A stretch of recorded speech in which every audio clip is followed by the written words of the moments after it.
to the Harbingers D&D campaign. Woo! Oh my goodness.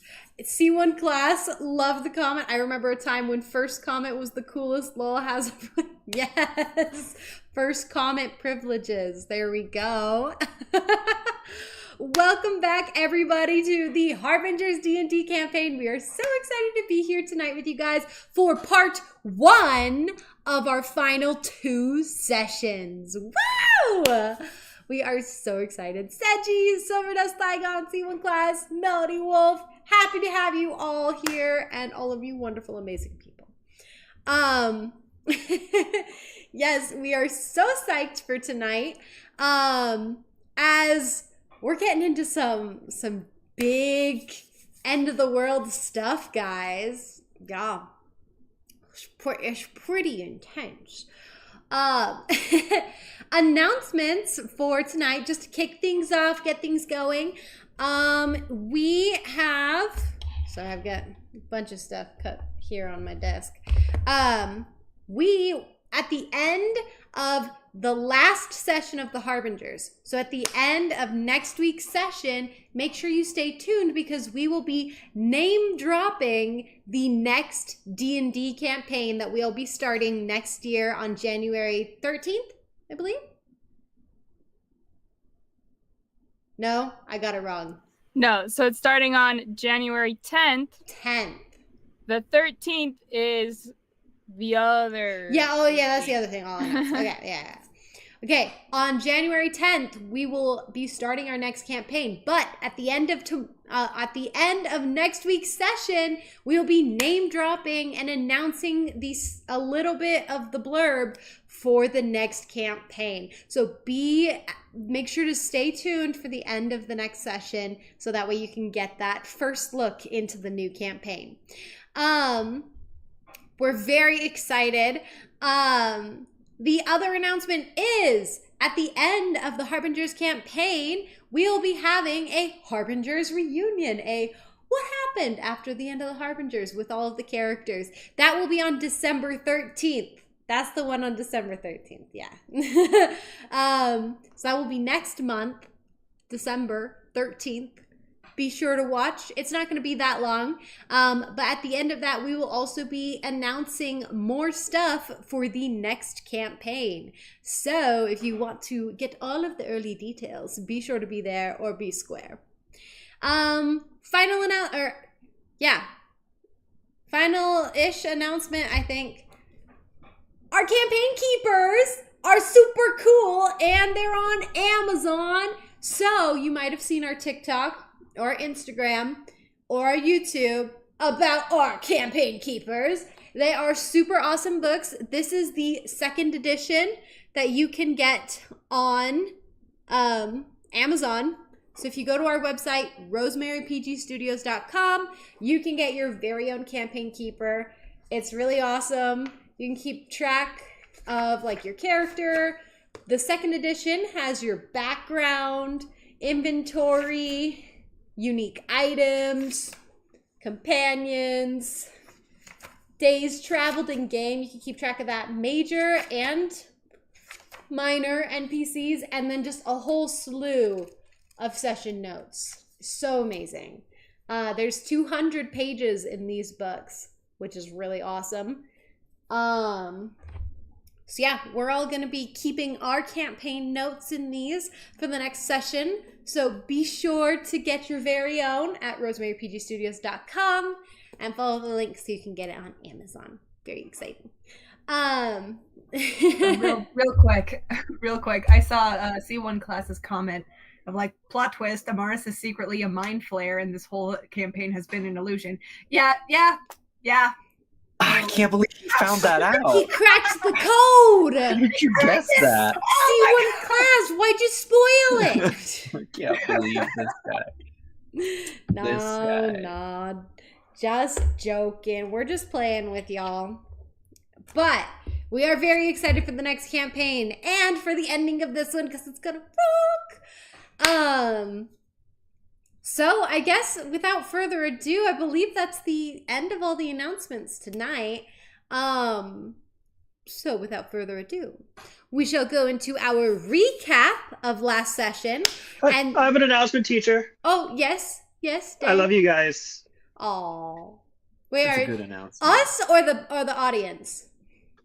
Both. Both. Okay. Aw. An even better announcement. Love you too. We need a t-shirt that just Love says you, Dane Dane. loves you. I love it.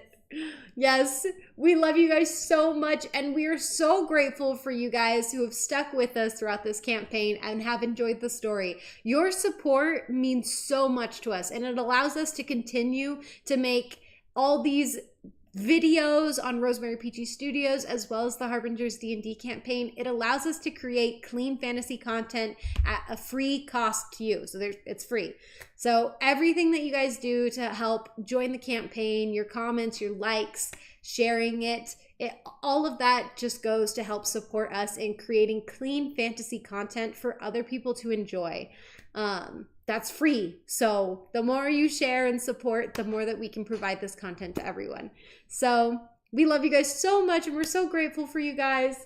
C1 class says +1 charisma for Douse. I'll grant it. You get +1 charisma tonight. Yeah. Wait, there we go. Since when can the audience grant stats? Oh man, we played this wrong. No. Guys, can you It give me happened. +1 wisdom? No.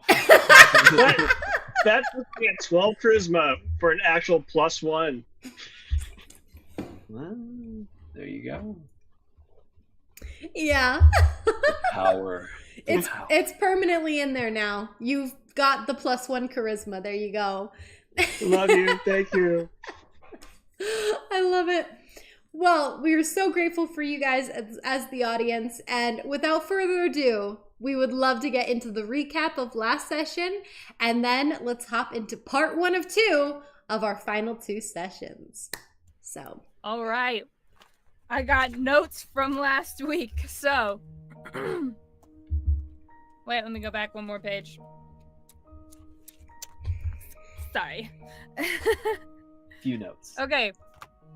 So, the party's on the boat. The morning has arrived. They're going to do the ritual to save the world. And then they learn that Nuvian is going to go after the Heartstone. But because of his corrupted state, if he gets to the Heartstone, it will literally pretty much destroy the Heartstone, which is the heart of the world, and destroy the world. So, we've solved one crisis, and now we're right on to the next one. And Esmond did not think to tell us this because he does canonly have ADHD and forgot. So, it's not his fault. He's just really bad at remembering things. Exactly. And there was also a really cute thing between Amaris and Davdance. If you want to see that, go and watch last week's episode. And then Nuri and Esmond fell into a fight because it was like, hey, we can scry on Esmond if we have like something of his or something like that. Not Esmond. Nuvian. And Esmond happened to be holding on to a ring from Nuvian. And this greatly upset Nuri, so they had a fight and were pretty much upset with each other the entire night, but still loved and defended each other during the battle that soon was to come. Davdan assured the party that when it came time, he would not hesitate to kill his own brother, who's very corrupted. So the party goes to the meadow. They go to do this ritual. The tokens are set up. It's coming in. Everything's kind of going well for like the first 40 minutes, and then the ground starts to rumble and everyone's looking around, but they don't see it, and the ground's rumbling, and then this ginormous wren pops out of the ground, annihilates all of the summoned animals and creatures that we had, and like could one-shot Nuri. She's a wizard, but it was right next to her. She couldn't get out of the way, and the ground was wrecked. It was hard to move, and it was just super scary. And then things were kind of hurting the wren, which before has never worked. But then it was, and then the party kind of put together, it's like, oh, because of the ritual healing the world, it's weakening the wrens, and so we were able to defeat the wren with daylight and magical fire from Davdan. He was like shooting out dragon fire. Radiant damage! Radiant damage! Whoa, cool. And all this cool stuff. So we managed to fend it off. It was super scary, and then boom! All the tokens came together. There's this bright flash of light, and we all were summoned to this like little suspended state where Dane was able to make the wish to save the world. And luckily, he had one chance for the wish, and he wished correctly.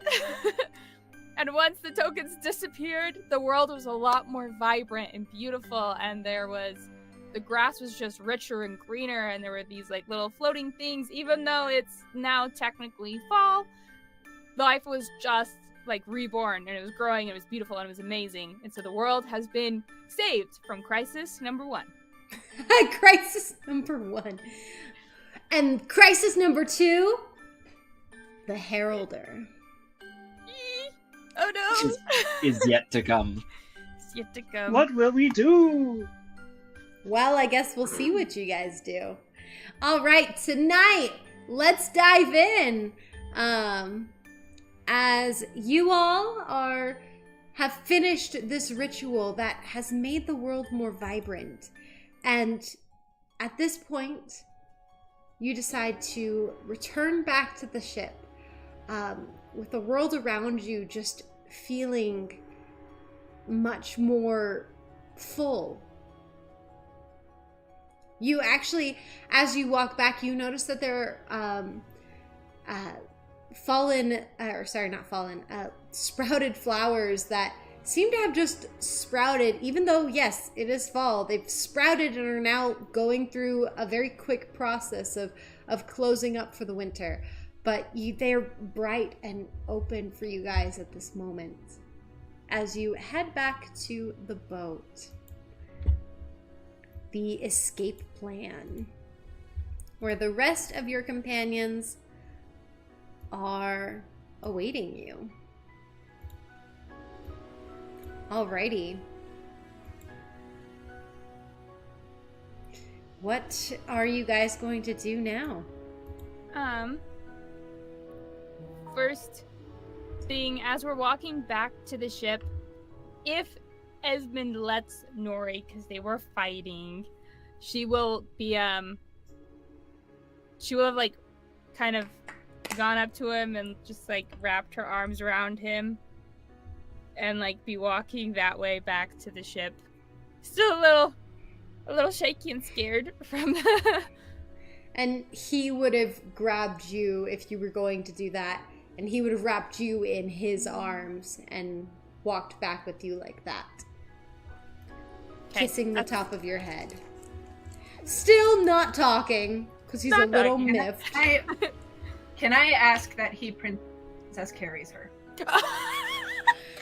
If she was Life's faint... weak. Nuri, did you, are you faint at all?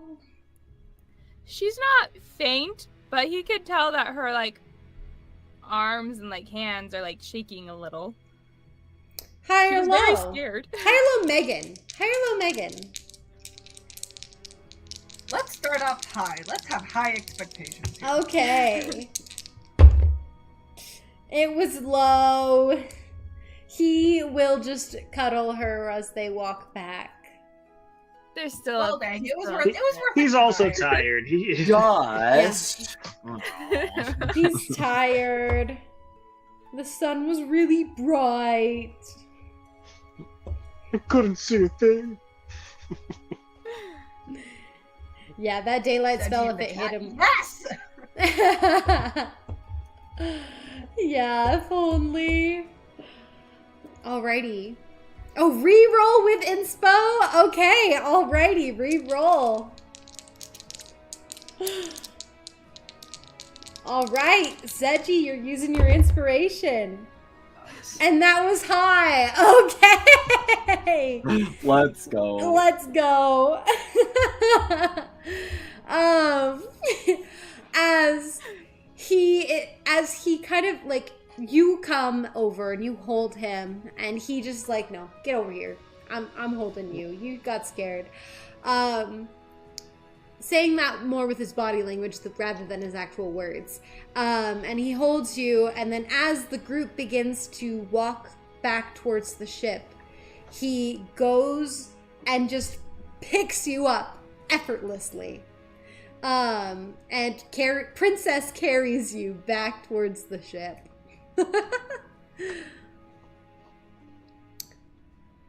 Still saying nothing, but he kisses you on your forehead and then just looks straight ahead as he carries you. She's gonna at first be a little surprised, a little blush on the ears, and then as they're walking, she will relax and just nuzzle her head into his neck. Precious. And just kind of like be like that until they get to the ship, and then before he puts her down, she'll kiss him on the cheek. Cute. If he lets her. I love it. Alrighty. You guys are part of like the first people to leave in the group. Who would be like kind of bringing up the rear? Probably Dusty. It's probably walking back. Okay. Dusty, as like you're heading back, kind of bringing up the rear, you notice something on the ground. At first it looks like it's charred, like the ground got charred or something. But the closer you get, you actually see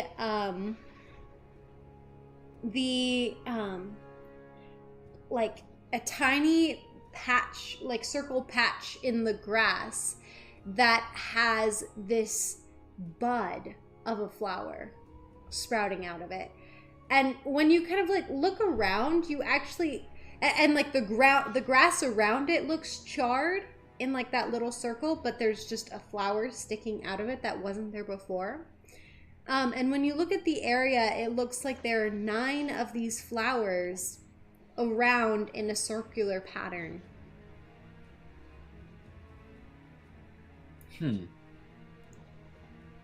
Is the char like spreading? No, Or it the is flowers not. growing quickly? The flowers are growing quickly. They seem to be like about to bloom. And on closer inspection, when you actually inspect the area, it doesn't look like char as it first looked like. It instead looks like fresh soil. First flowers. There's 9 of the flowers. Mm-hmm. Are they in a similar place to where the tokens were? Yes. Okay. Dusty kind of takes note of it. As he walks back up, he'll point it out to the rest of the party. He'll say, I don't know if this is important to anyone, but I noted that where the tokens once were, there were patches of fresh soil with a flower growing inside of them. It seemed to be growing rapidly. I don't think it's a bad thing. Perhaps it's just the second part of the ritual we performed. But, and he shrugs, says, figured I'd mention it. Can I do an insight check on the area? It would be investigation. Okay. Let's see how well my investigation is. Okay. At least could it's not a assist her. negative. Yeah, Look if you want to around. assist, you can roll with advantage. Yeah, I'll give her advantage. Right. I'll assist her. We're using the metallic dice today. Ooh, fancy, fancy. Well, thank you for the advantage. Because that'll make a 13 rather than an at 1. Okay. Yes, much better. All right, with your 13 of investigating, you can definitely tell that these are where the tokens had disappeared into the earth. And these are not flowers that you have ever seen before. Kind of consulting with Dusty on it a little bit. Dusty's like, never even seen or heard of these. These flowers, though, upon your investigation, seem to be blooming rapidly, but they don't seem to be giving off any sort of like danger at all. They seem to just be blooming.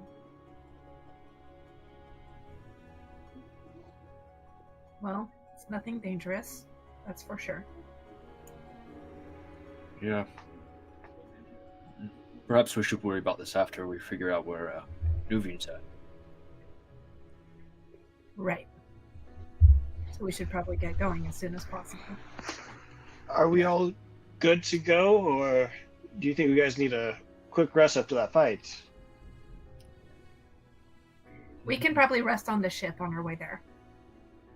Yeah, I should be good to drive it on the way. I'm not too tuckered out. Thea pipes up and she goes, Miles can drive it as well. He's not here, so he's had this time to rest himself. Fair. I'll let him take it. In the meantime, and Dusty begins walking up onto the ship. He looks towards Dane and says, "We probably should have you cast that scrying spell. Figure out where Nuvian is." Well, yes, let's do it once we get onto the ship. Sounds good. And then Dusty will begin walking. Alrighty. You guys make it back to the ship, where you're joined by everybody. Let me make sure. Where is... Are Ray and Miles not on the ship? My goodness. Now let me What get are the they Earth. doing? Get on the ship, you two. They went out for a picnic. On the beach. There we go. Now With they're Granny. now they're on the ship. Granny came back early. Can't believe these guys. Alrighty. You guys make it back to the ship where you meet all of your other compatriots. Ray kind of comes rushing up to you guys as she's like, Are you all right?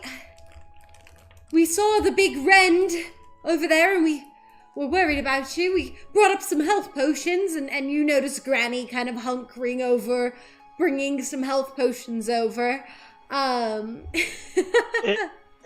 If Douse is ahead of anyone by getting onto the boat and no one's someone hasn't made it up yet, he would just look them deadpan in the face we lost so many. Only a few of us died. Or only a few of us survived. You Right notice there. Granny. Granny is so solemn when you say that, just kind of lowering her head, like downtrodden but very solemn. And Ray's kind of you see for a moment her face falls, but then she looks at you wait a second. and then everyone else starts coming onto the ship and she's like, yeah, right. God me. Dane comes Wait, over what did and you tell her? lightly swats your shoulder. Hmm? Sorry, Megan? I was thinking Amaris would be more near the back with Dusty because they were examining the ring of flowers. Mm-hmm. And she comes on and she just hears, "Oh yeah, right," and she just responds, "Wait, what did you tell her?" That we lost Dusty. Oh, there he is. Dane Waves. lightly swats your shoulder and she goes, don't joke about that. We're about to go to the big battle. We should joke now while we can. True, I mean, humor is good to have, but... and then she kind of leans in close to you and kind of whispers, she's like, I don't think we should try and give the granny an early heart attack, though. She's a tough cookie. She won't get one. It'll be fun. She goes and she plops the potions on the ground. She goes, drink up! Well, Nuri didn't get hurt at all in this battle, surprisingly. Neither did Dusty. Douse did. Dane also does use some of her spells to heal you up to max, Douse. Okay. Well, fine. In which case, Not a he healer girlfriend. not touching those at all. He's staying far away from the discount potions. No, they're not the discount potions. They're Oh, okay. Health potions. the health potions that the kingdom had given you guys before you left. Official health potion. They don't have all of them because we had split up between us. Mm-hmm. There's just a Yes. handful of them that they had that were left on the boat. Sorry, I need to put my phone on mute. At How many seeing did the we each have again? each person had 10, but then some were given to we gave 10 to Dane or something like that. We split it up between Dane, I think Esmond got some, and I think Davdan got some, and the rest of us had 10. There's a whole little thing about where Douse was gonna give his to Dane, so she had extra. But then we realized what we could do to get infinite potions through my magical flask. And then we used those, and now we all have 10 health potions, I think. Yeah, something around there. Silver Dusk said, what if the wren had smacked Nuri while she was in the hamster ball and sent her bouncing off stuff like a pinball? Boing, boing, boing, boing, That would boing. be funny. Oh, okay. I have 5 because I gave more of mine, I think, to Dane so that Douse could have 10 on him. Because I have the never-ending flask of health potions now. Yeah. Gotcha. That Fruity tastes flavored. fruity. Yeah. But at seeing the health potions on the deck, Nuri comes to herself and she's like, "Oh my goodness!" And she would, if Esmond was still carrying her, she would have worked her way out of his arms, and because he actually did get hit by the wren, and then she would give him her flask and would undo it, put it in his hand, push it towards his mouth, very anxiously, and oh, are you okay? Are you okay? And kind of examining his body, and do you need food? I have rations. To Esmond, Yeah, to Esmond. and he's like, it's because he took a blow in this, right? Yes, Yeah. he did. He took 52. He was Yeah, gonna he take took a 53, chunk. but So, Houdini took 1 point and Yeah, died. because Houdini's dead. flew Oh, that's away right. and Let me get Houdini off the map because he's gone. And he's you can tell that he seems hurt. And he's like, it's okay. I can last for a little bit longer. Let's get this scry done if we're doing it. If we're not doing it right now, then I'll head to the room. He seems to be holding his side a little bit. Drink first, please. Please. And she's pushing it towards. It's not alcohol. It's health potions. And he's like, okay. And he takes a swig, and some of his stuff does get healed. Okay, yeah, he's healed a little bit more, but not full, obviously. But he's like, okay, we'll fix it all later. What's the plan right now?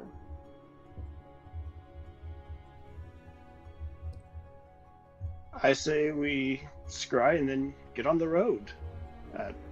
Greg, you were muted if you were saying anything. no, Dusty just kind of nods with you. He's like, yep. Dane kind of looks around and she's like, okay, well, I really hope I can get this one right. I've only ever used it once before.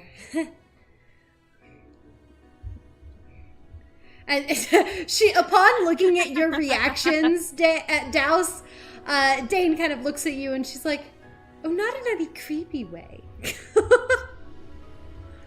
I mean, I didn't think it was going to be creepy. I was curious. She's like, maybe I'll tell you about it someday. I'm sure Amaris remembers. And then she goes over and she grabs, she pulls this bowl out. It's quick. I'm pretty sure Amaris does know, but I, as the player, do not. And so you're like, wait a second, what Like, was wait, I it? do? Is it the sisters? That's what I'm thinking. Yeah, a time that you guys had used her scrying ability to try and spy on the sisters, essentially. So, and you did not get much out of it because they were just kind of like chilling at the time. So it didn't really like glean much information. Dang it, nothing to gossip about. Yeah, unfortunately. Well, you did find out that Dune did pick her nose. Mm-hmm. Wiped it on Dahlia's bed. Can't believe it. Yeah. Nasty. Maybe like my butt. Come on. And so Dane places this large bowl. It's about like, if I were to do this, it's like this big, like as the circle. Very large bowl, kind of more flat, but it has a wide opening.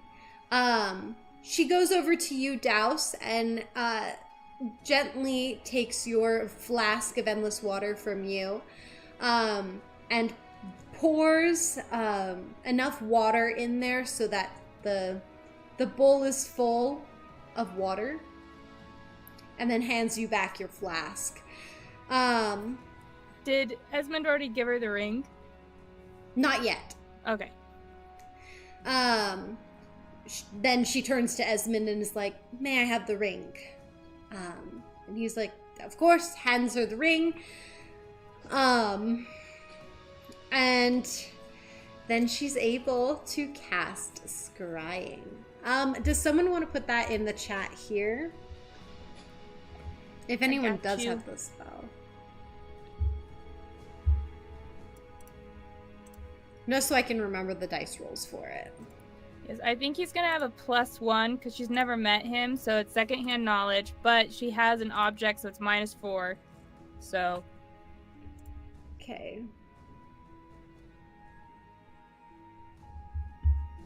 Okay, yeah, so she has an object for it. oh, I didn't send the whole thing. Yeah, it didn't send the whole What? thing, but that's okay. Let me I'll send the pull it beginning up. part. I've got it pulled up here now. That's Google weird. for the win, guys. Okay. So yeah, so secondhand knowledge, you've heard of the target. They get a +5 to their wait, hold on. +5 -4. Okay.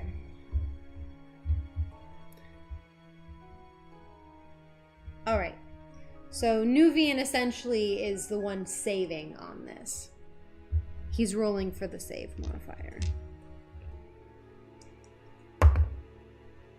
Okay.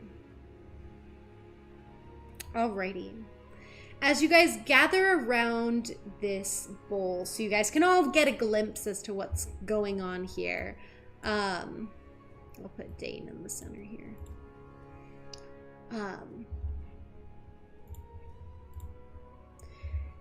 The bowl itself begins to turn this like milky white, becoming cloudy in there. And as Dane speaks the words for her spell, you see her kind of moving her arms around. With the spell as well, she is...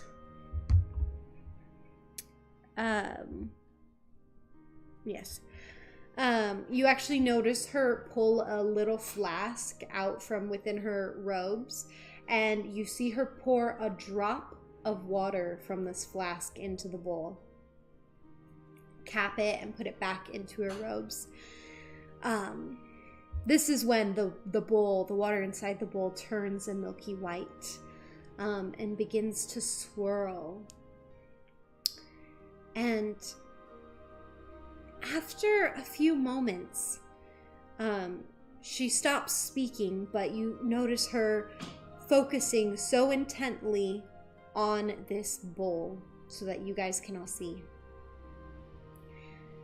And in a moment, you see the face of a drow with long, thick white hair that's just draped down, and these deep purple markings on his face. You see this. Where is he? Where'd he go? You see this drow, and I'm gonna blow him up for the stream so you guys can see him. You see this drow with braids in his hair. Melody Wolf, he is hot. These dark purple markings on his face and these deep, dark blue eyes, as if they were from the depths of the ocean. He's covered in these blue, brown, and gold clothes that look very much so as if they were noble. I'm gonna make a comment on Seju's comment in a minute. One arm seems to have this long black glove with gold lining throughout it, and the other one has a shorter black glove up to his elbow. And as he slowly comes into the picture,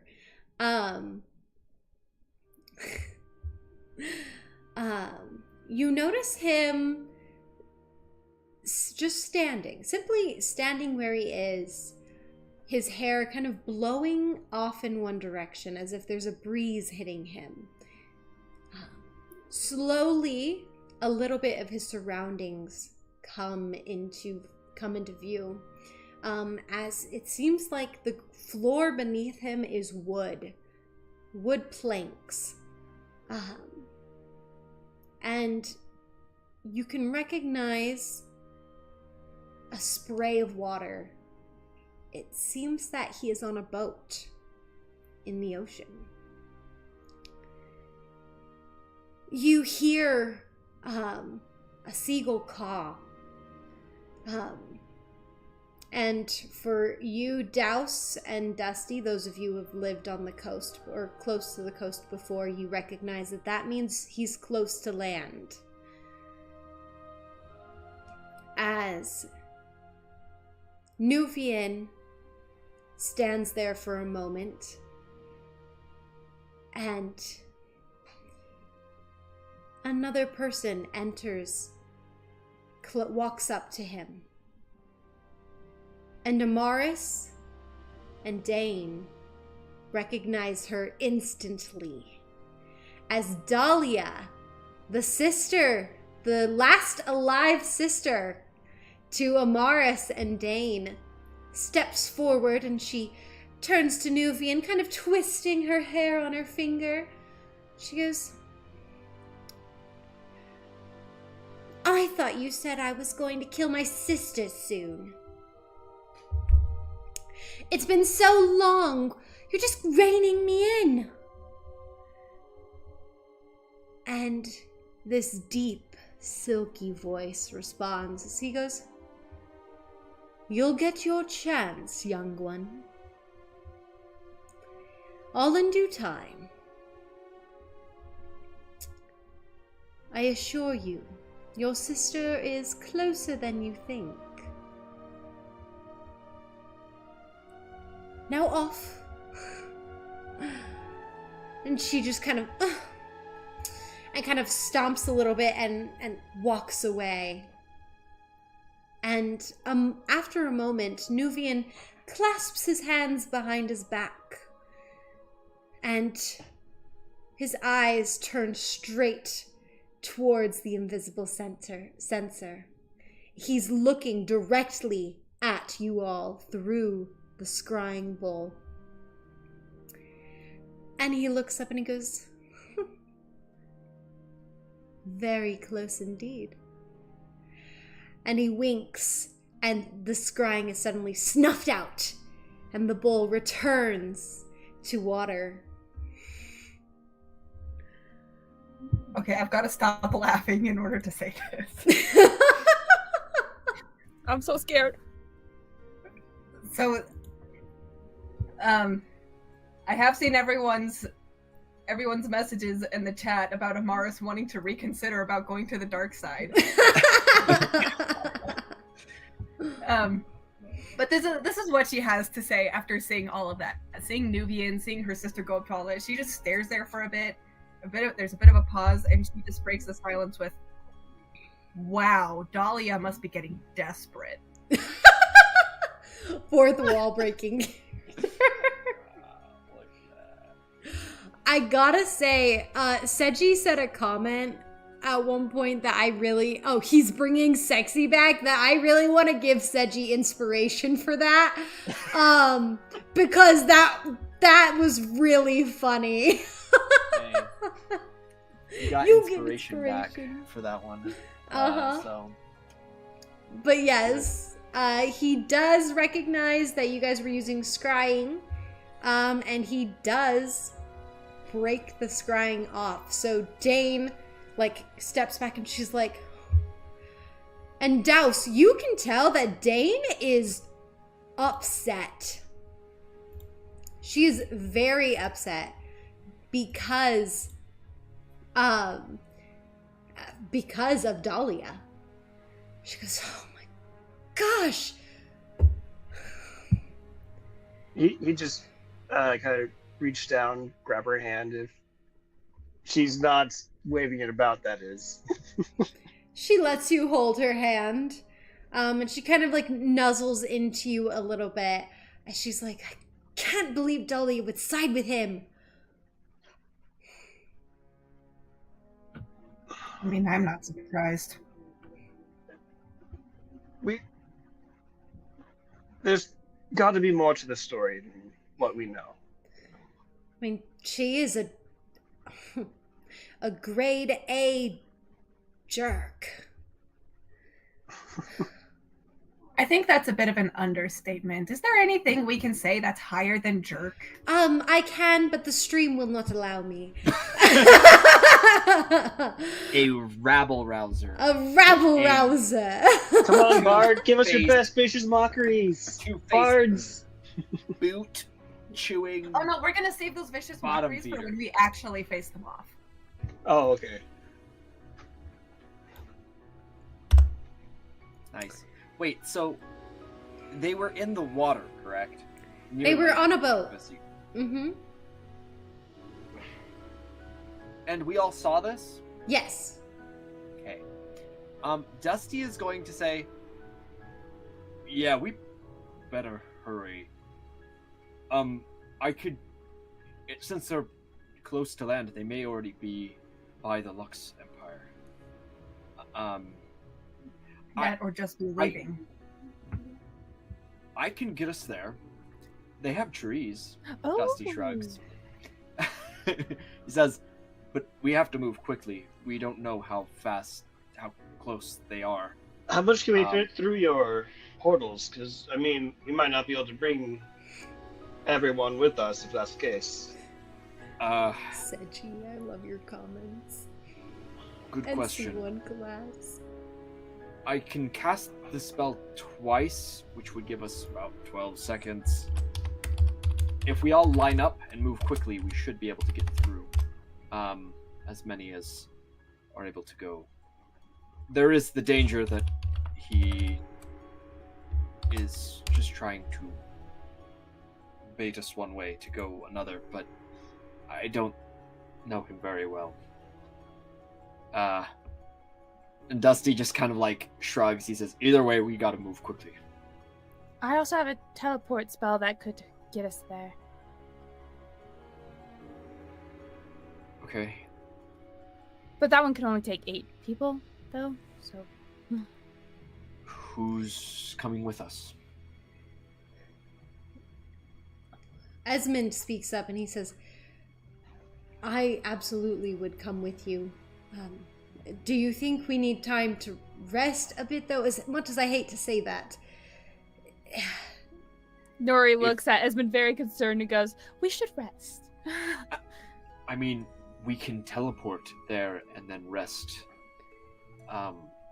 It would be the same amount of time. Best case scenario, he doesn't show up until we finished, but worst case scenario, if we do rest here, then we won't be able to help the Lux Empire at all. Well, okay, counter offer. Again, looking at Esmond a little worried. How about my teleport spell is a scrying, it won't take any spell slots. It's We a can ritual. rest here where we won't, no, it's not a ritual, it's, a spell scroll. Scroll. There we go. Scroll. There. It's a spell scroll. We can rest here, and then we go. Yeah? Just a little rest. That way we won't get attacked at all while we're resting. We do need someone to watch Ami and the kids. Oh no, we can't take them there. Yes. No, So- we won't take them.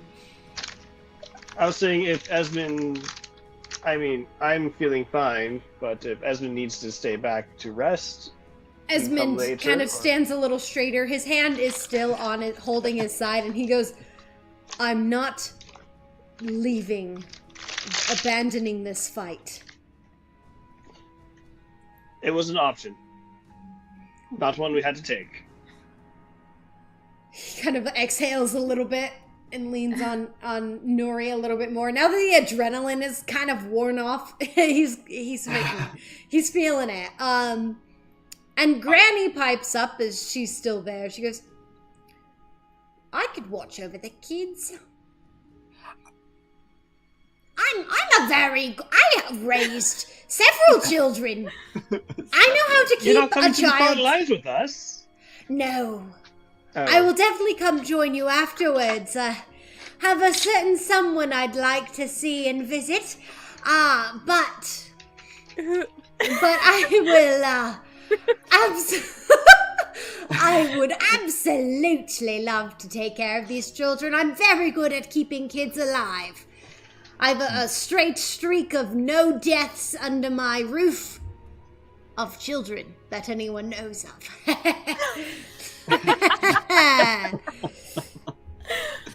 And she's the most trustworthy old woman I know. Absolutely. Well, Marilla has more canonical kills than she does. Yeah. Innocent kills, nonetheless. Anyway, Well, yes, I think Granny staying to help watch the kids would be great.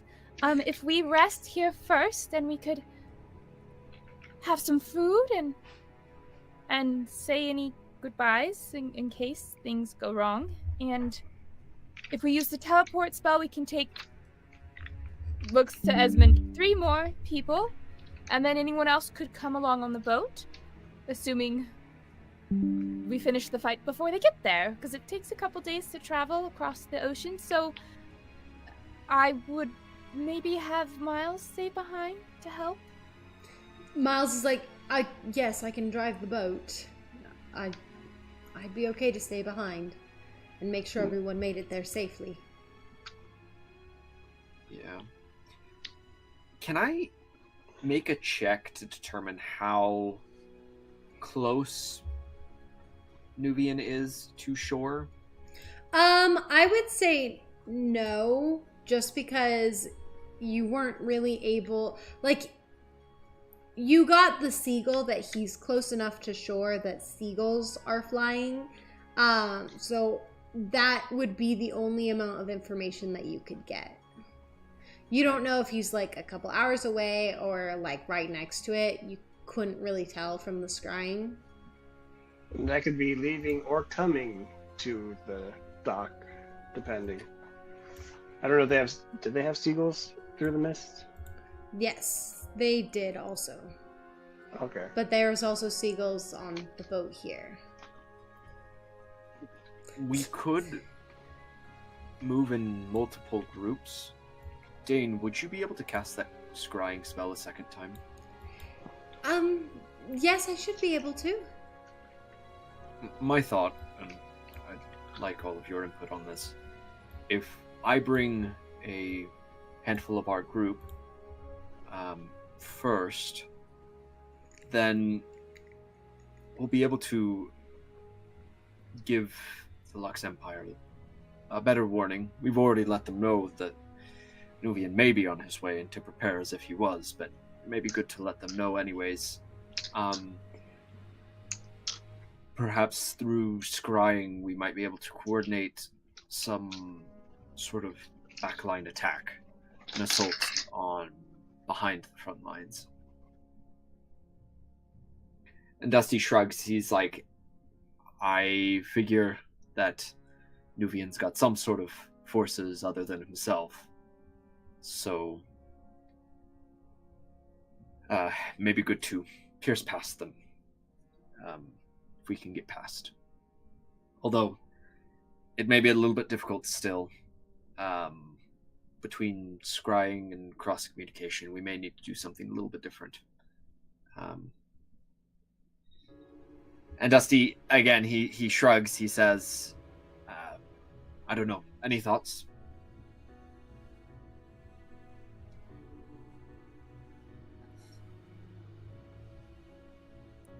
Who all are we going to take? If we're going to use the tree and the teleport spell, we could probably take almost everyone.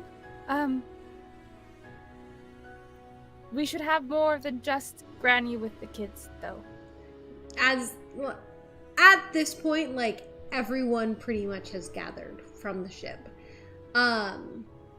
Amaris and Dane's parents do speak up, and they're like, I forgot they were here. Yeah, they're here. They're like, if nobody has forgotten us, we are also capable parents. We did travel across the entire continent to try and save our daughter. Obviously, she didn't need saving. And we're very proud of you for that, sweetie. We're really proud of you and your sister. I'm tearing up. Honey, take a... And he says, we can also stay back and take care of Tax and Ami should the need arise. And Tax is like, I want to fight! And Girth is like, looks at her and she goes, you are such a brave girl. But this is not a fight that you should join. There are many more battles ahead for you. This one's not one of them. Okay, I'm saying this out of character, but if Tex did join the fight, she would just go around and slice all their kneecaps. With her little mini axe. Drav does say, if you'd have me, I would join. My axe has been aching for a fight. And Girth pats him on the back and she just smiles. She's like, he's very good. And as much as I would like to join the fight, Girth says, I will stay back to defend. I am a very capable fighter myself, but I will defend the ship, defend Miles as he is driving the ship, and the children.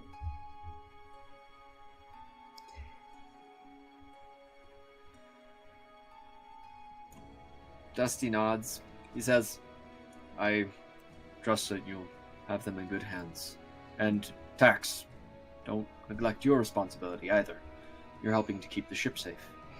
She has her little axe on hand and she's like, yeah! Dusty nods. He says, well, Drav, we'd be happy to have you. Any forces would be much appreciated.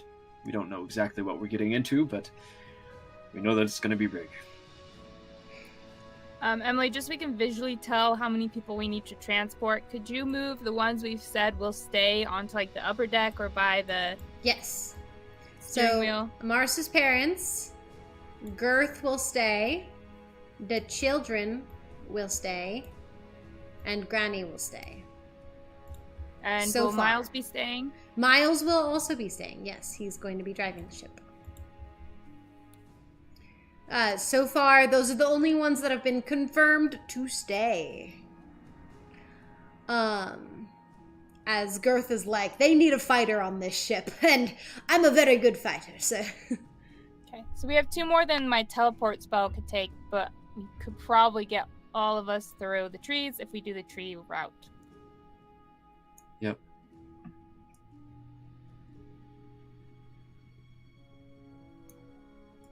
This is a solid lineup, you guys. This is just a solid lineup. This is the issue with choices or options, guys, is we have to make the choice. Yes. Dusty will look around the group here, and say, "What about the rest of you? You may end up falling in this fight, but it'll be for a noble cause. Anyone who is willing to go, we'll need you." Esmond speaks up as he kind of like stands up a little straighter off of Nuri, and he goes, "I'm fighting for my wife." Here's blush. Yeah. I'd like to see Nuvian go down for everything that he's done. And heck, you're going to need the Obsidian Knight. You haven't even seen what I can do. I'm very cool. He's like, when it's not so darn bright out. Well, I've heard stories. One request: no one bring the daylight spell. don't bring the daylight spell. Also, side note, for any of you guys in the audience that listen to Epic the Musical, the Vengeance Saga just came out. It did? It did. Oh, okay, so I can't spoil it. But there's a line, the very final line that Odysseus says in the last song, 600 Strike, that epitome of Esmond. So I gotta go listen to this. yeah, so I won't spoil it, don't worry, but go listen to the song 600 Strike, and that final line, just be like, that's Esmond in that moment. Awesome.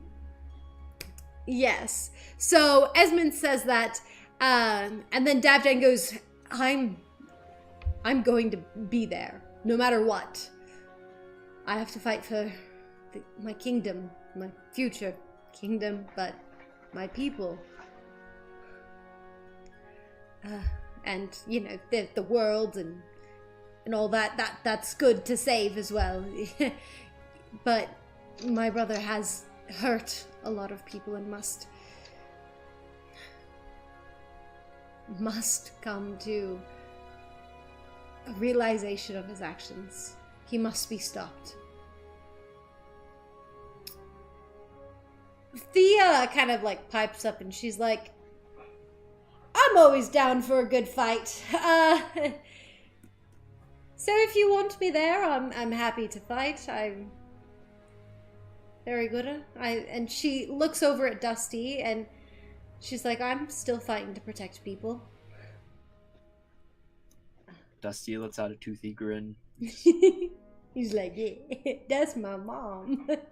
That's my mom. And then Ray also speaks up and she goes, for all of those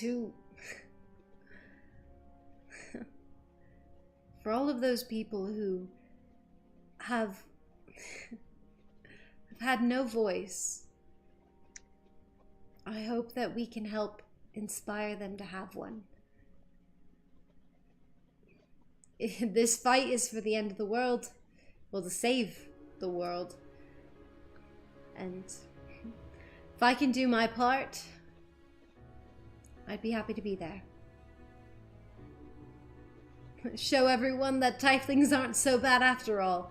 And her tail kind of like flicks, still covered in wrappings. And she kind of looks over at Dusty for a moment and She goes, maybe if we survive this fight, I can actually reveal my true self. Dusty nods. He says, "It's liberating."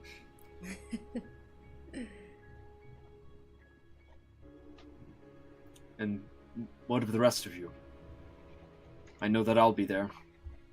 I'm not stepping down from this, but there still is time for any of you to stay safe.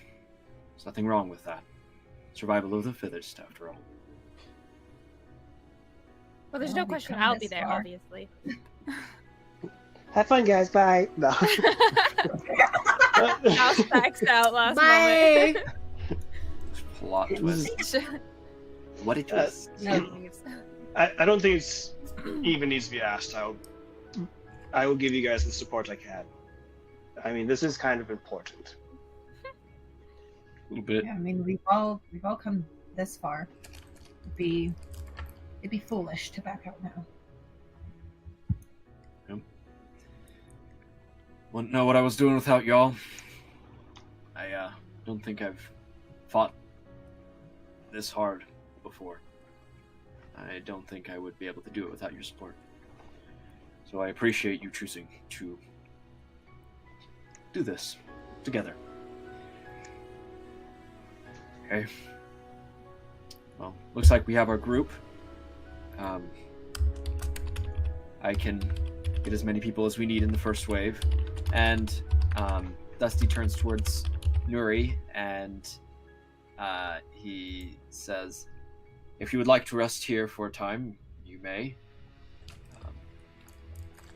And he looks towards Esmond, who's sort of injured still. He's putting on a brave face, definitely, but he's still injured. And Dusty will... Oh, let's see. Dusty will approach him, and he'll put a hand on his shoulder, and he'll say, "And I'll be happy to have you here as well. I've said this before, but you have really proven to me that you have changed and are not the same man that I blamed in the past." And he will cast Cure Wounds on him at 4th level. He'll use one of his 4th level spell slots, so that's, I believe, 4d8. It's 48 plus spellcasting modifier. Because I am healing, I can also heal him extra using Branch of the World Tree. Melody Wolf is giving inspiration to Dusty for his forgiveness. Oh, nice. Thank you very much. I love that. Esmond smiles as you're healing him. And kind of lets out a little chuckle. Thank you. Your words mean a lot.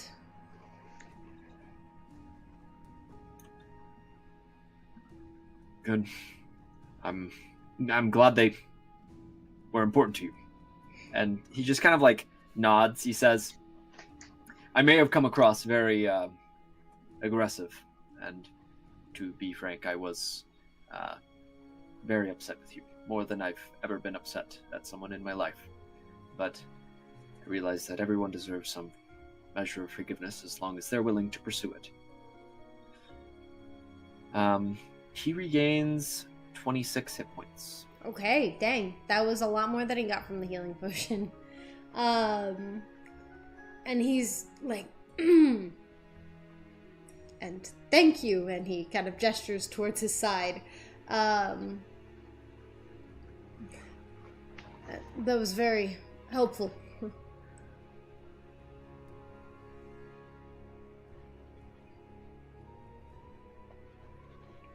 Okay. Do we take a quick rest, or are we headed up now? I think vote on a rest. okay. And Dane is like, the amount of spells that I've used, I'm going to need a rest if I'm going to be any useful in the battle. All right. Okay. I am willing to go forward, at the very least to inform what is going on.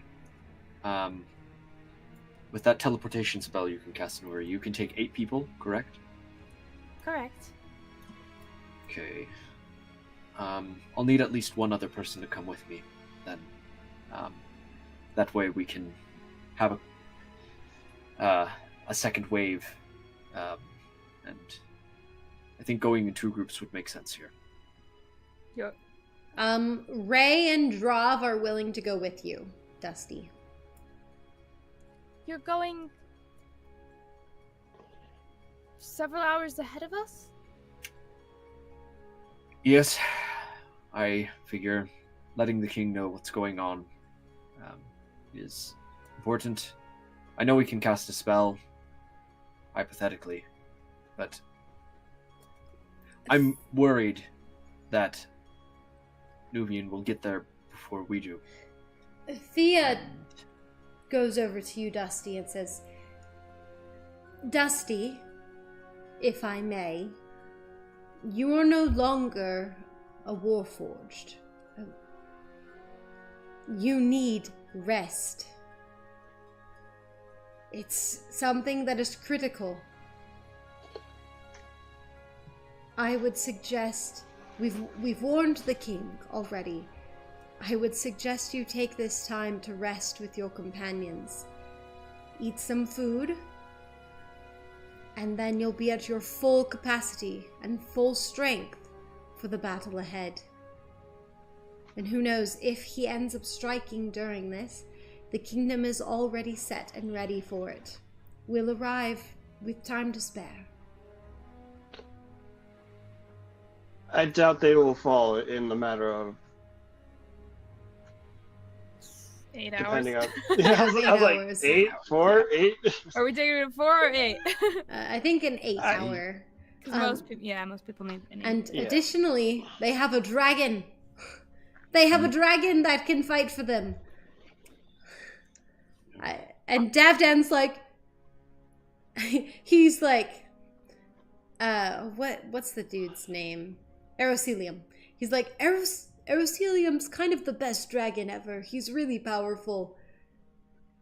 He's really cool. He's got powerful wings, and he can, he'll defend.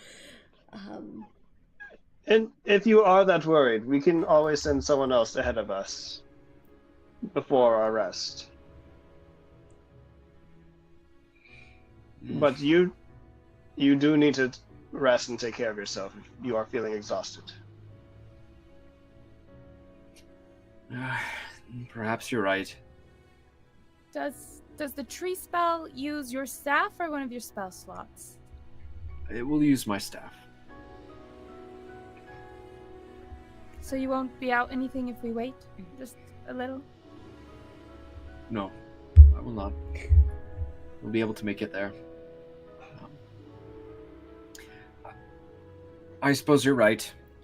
I do need rest.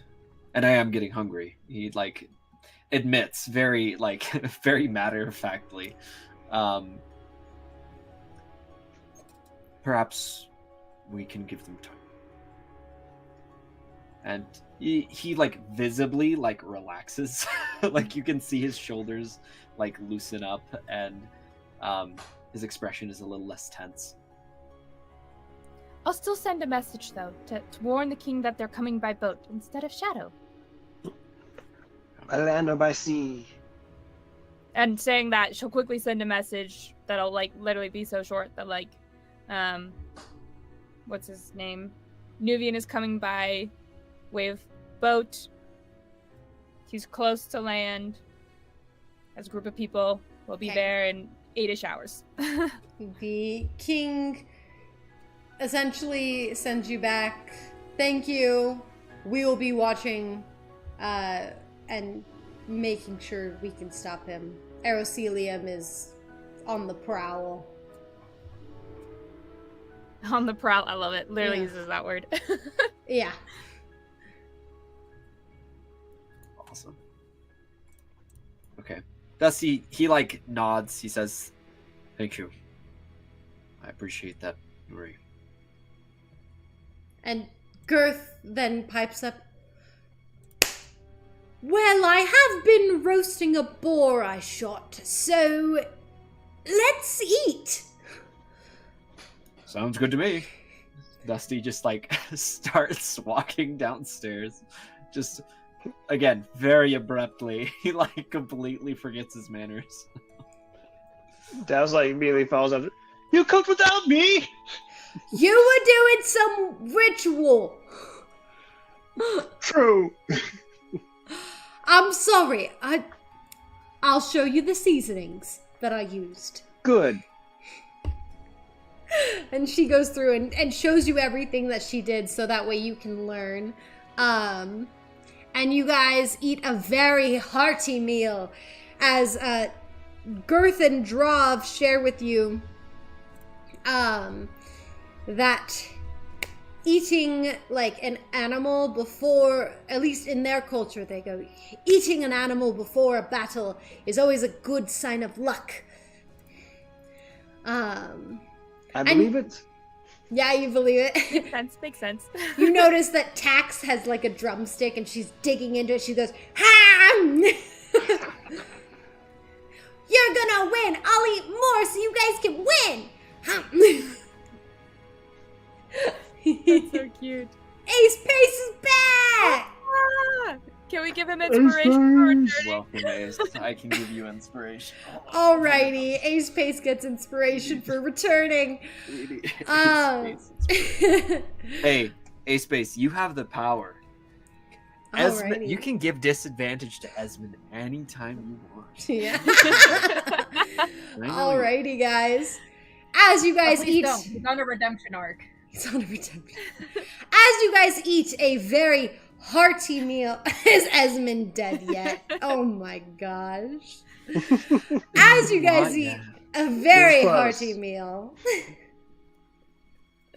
a very hearty meal. You guys take your long rest. Question. Yes. During that long rest, I just want to tell you quick 4 things that Nuri does. She's going to bring back Houdini. Okay.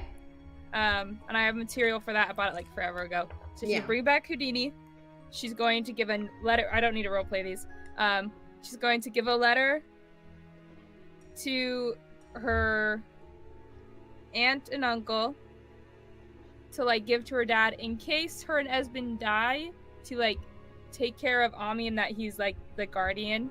Mm-hmm. And then tell Ami he's no longer grounded. He's done such a good job at listening and obeying rules that he's no longer grounded.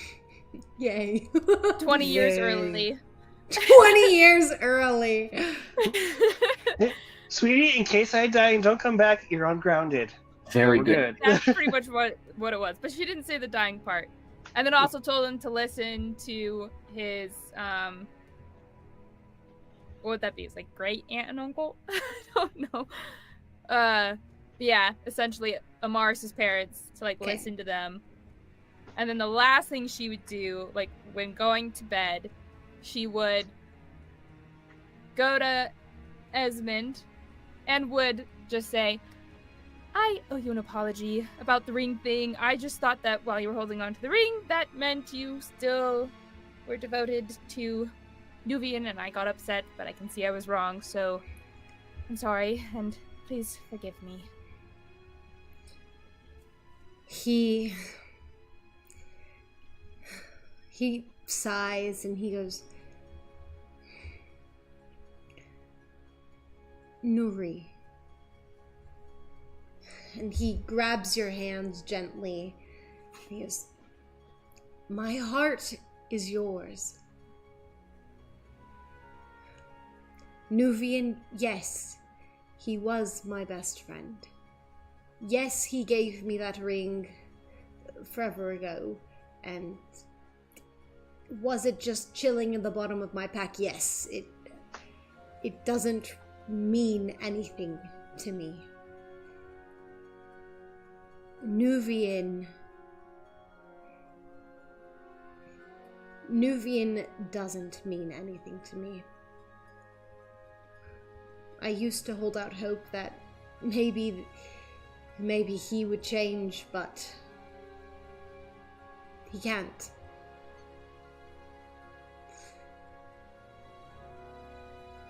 I will not hesitate in this fight with him.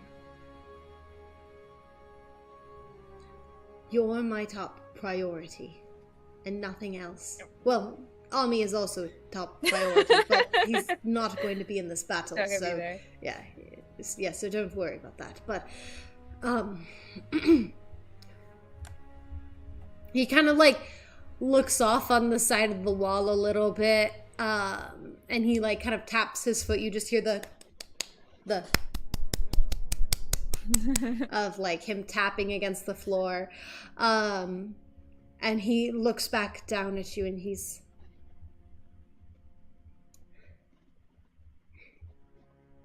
all you have to worry about is protecting yourself and saving the world.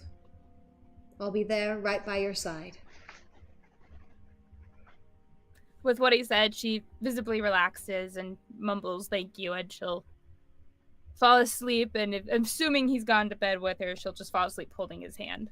Yeah, he is being Big Spoon right now. Love it. Yeah. I will say, Douse will like spend the first hour of the rest cuddling, and then he'll like, okay, I need to actually rest, and he'll go back to bed. Cuddling with Dane. Yeah, Dane is like, oh, well, come on, more cuddles. Yes, but we're not married yet. She's like, okay. And actually, Dane, when you say that, she has a bit of a solemn look on. And she sits up in the bed that you guys were just cuddling, you know. And she sits on the edge, and she goes, Douse. What is it? In case we don't make it tomorrow,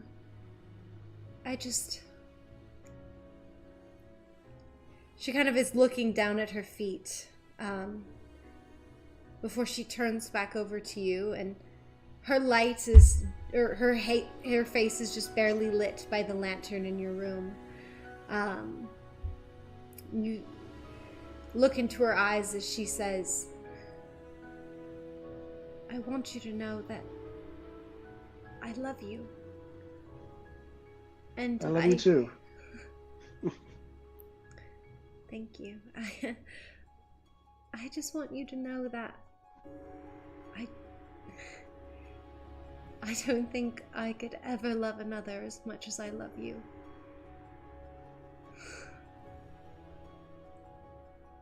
He like takes a second, not knowing exactly how to respond to that. He's like, to be honest, that's the first anyone has ever said that to me. I mean, outside my mother. But I think it's a different kind of love in that case. She gets red in the face and she's like, oh, I'm sorry, I didn't mean to.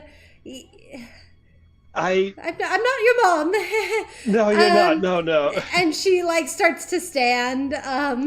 She's like, I guess I'll just leave. No. But I love you very much as well, and I doubt I will love anyone else more. However, this will not be our last night together, or friends. With our friends. We should be making it back together, and that's our goal. And I will make sure you get back as well. She has a soft smile and she goes, okay. Not to worry, I'll make sure you make it back as well. You'll Gotta- give her a quick peck. Then, good night. Or, is it night? No. You're just having a long rest. Technically, you don't have to sleep for the whole long rest. Well, actually, I think you do need to sleep for 4 hours of it. At least, yeah. Yeah. Yeah. She says, you as well. Alright. And she starts to walk out of the room, because it's your room. And she opens up the door, and as she's like she steps out, and as she's about to close it, she just looks back in, looks back at you, and I do. And she shuts the door.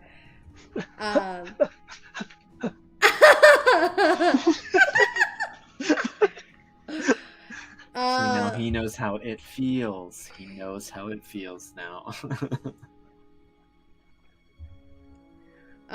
Yep, and she goes to her room. And she'll hear through the door, I freaking love you!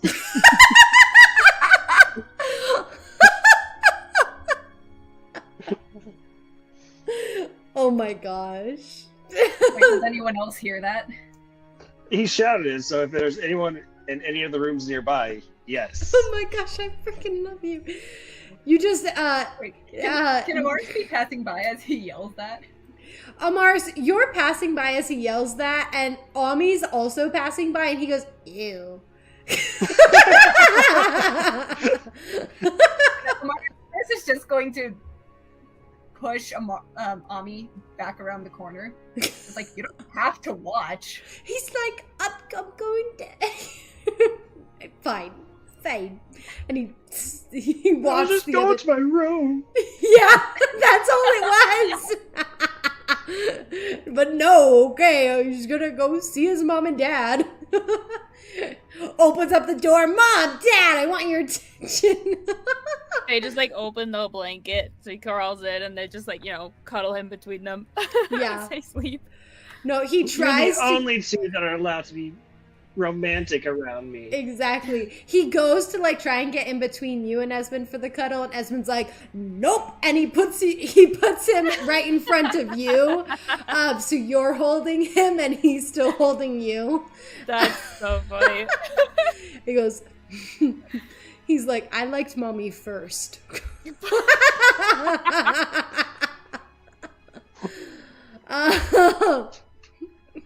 He's like, fine.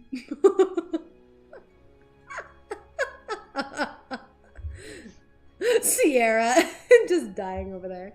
I love it. Greatest of all time, baby. Okay. Alrighty. And Amaris, you, as you're kind of like walking away from that, you notice that Davdan is outside on the bridge, just looking at the like ocean ahead, the beach and the ocean off in the distance, just kind of looking off. She's gonna walk up and stop right beside him and just say, Copper, for your thoughts. He laughs a little bit.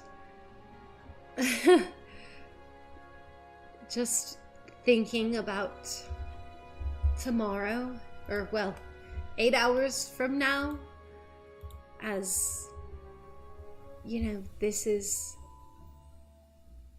the moment that my brother's going to die.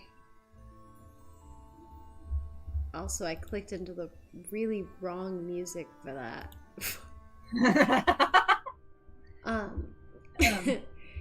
Amaris nods and just says, yeah, I get that feeling. I don't know if you caught on, but The girl that showed up in that scry spell, the one that was talking to him, Your sister? was... Yeah. How did he know? I assumed gosh, from... it's like he saw the resemblance or something. I assumed so from Dane's reaction. Yeah. Sounds like you had a bit of the interesting relationship.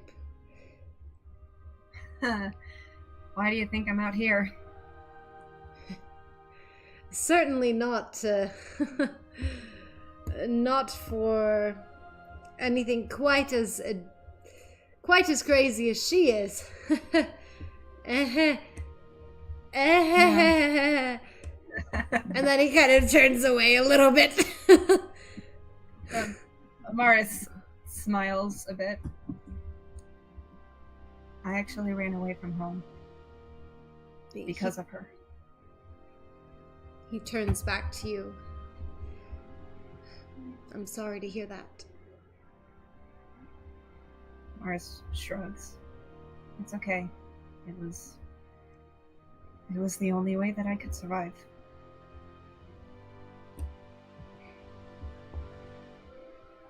Survive from what?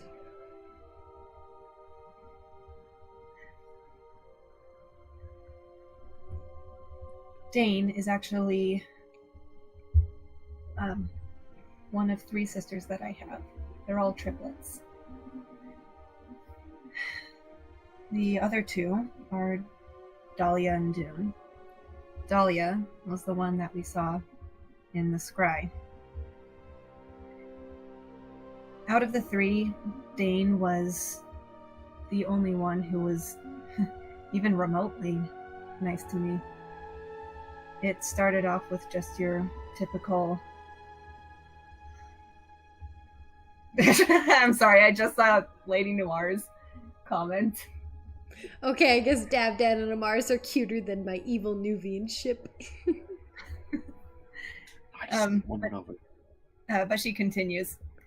It started off with just your typical sibling squabble, but over time they changed.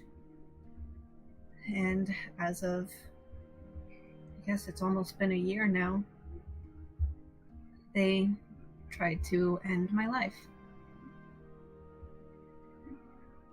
Oh, for what? I don't know.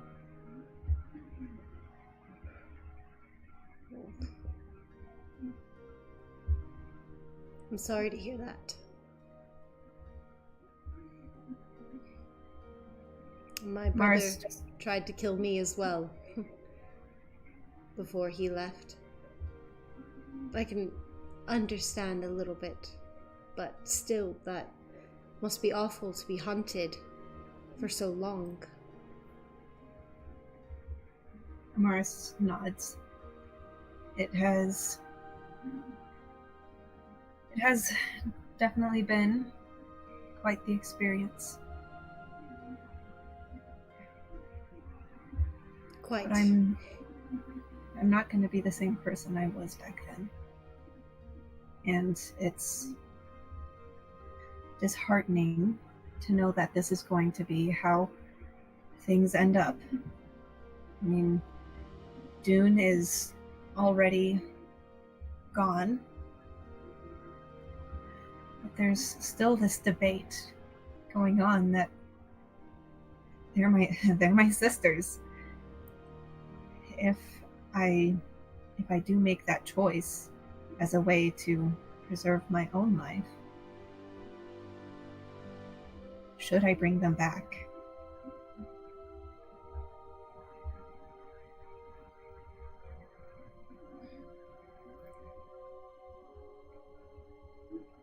I can see the conundrum. I always grew up believing that no matter what anyone did, that they were still redeemable. And I do still believe that. But it comes to a point that a line needs to be drawn in the sand. For those who have hurt us so badly. Sometimes I think it's okay to not let them stay in our lives anymore.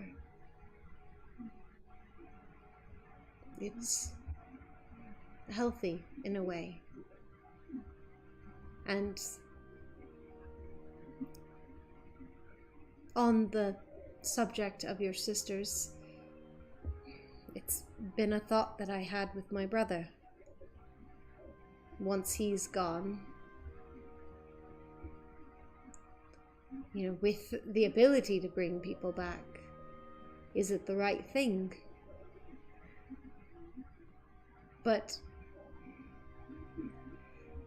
then I think about the death that they are experiencing now. And wouldn't it be better to leave them where they are at? If they've done this much to cause such pain and heartache to so many people around them, then maybe it's more merciful to leave them out on the hillside.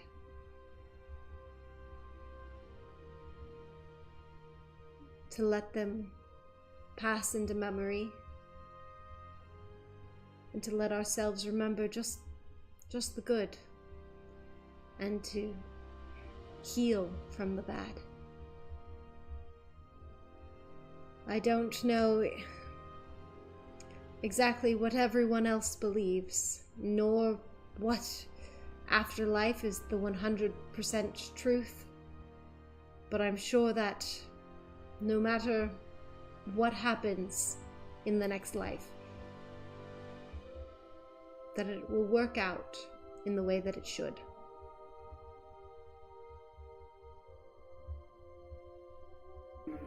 Amaris nods. It will all work out. And if this means saving thousands of more lives, then I guess this is what needs to be done.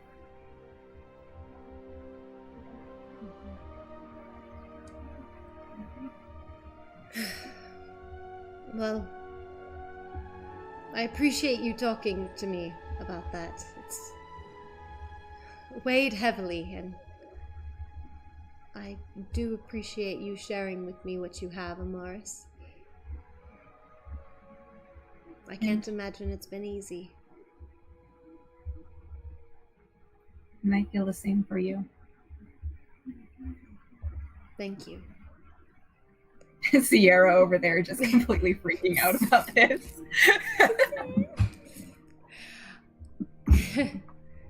And he kind of clears his throat and well, I'm probably just going to watch the birds and listen to the ocean for a bit. I'm going to be a bit boring for the next little bit. So you don't have to stay if you don't wish to. Amaris smiles and just says, well, just let me know if you ever need company. And she's going to head back down below deck. Okay. Alrighty. And he doesn't have to be worried. And I'll say that concludes all of our long rest interactions. Yeah, I mean, Dusty, throughout that time, he'll pretty much just say some... Like, he's already said his goodbyes before, so it's not so much a goodbye, it's more like a... I'll see you after we finish this quest. Basically to... Miles, Thea, as well as the Tough Hammer family. He's like, I'll be back. make sure to bring everyone back safe.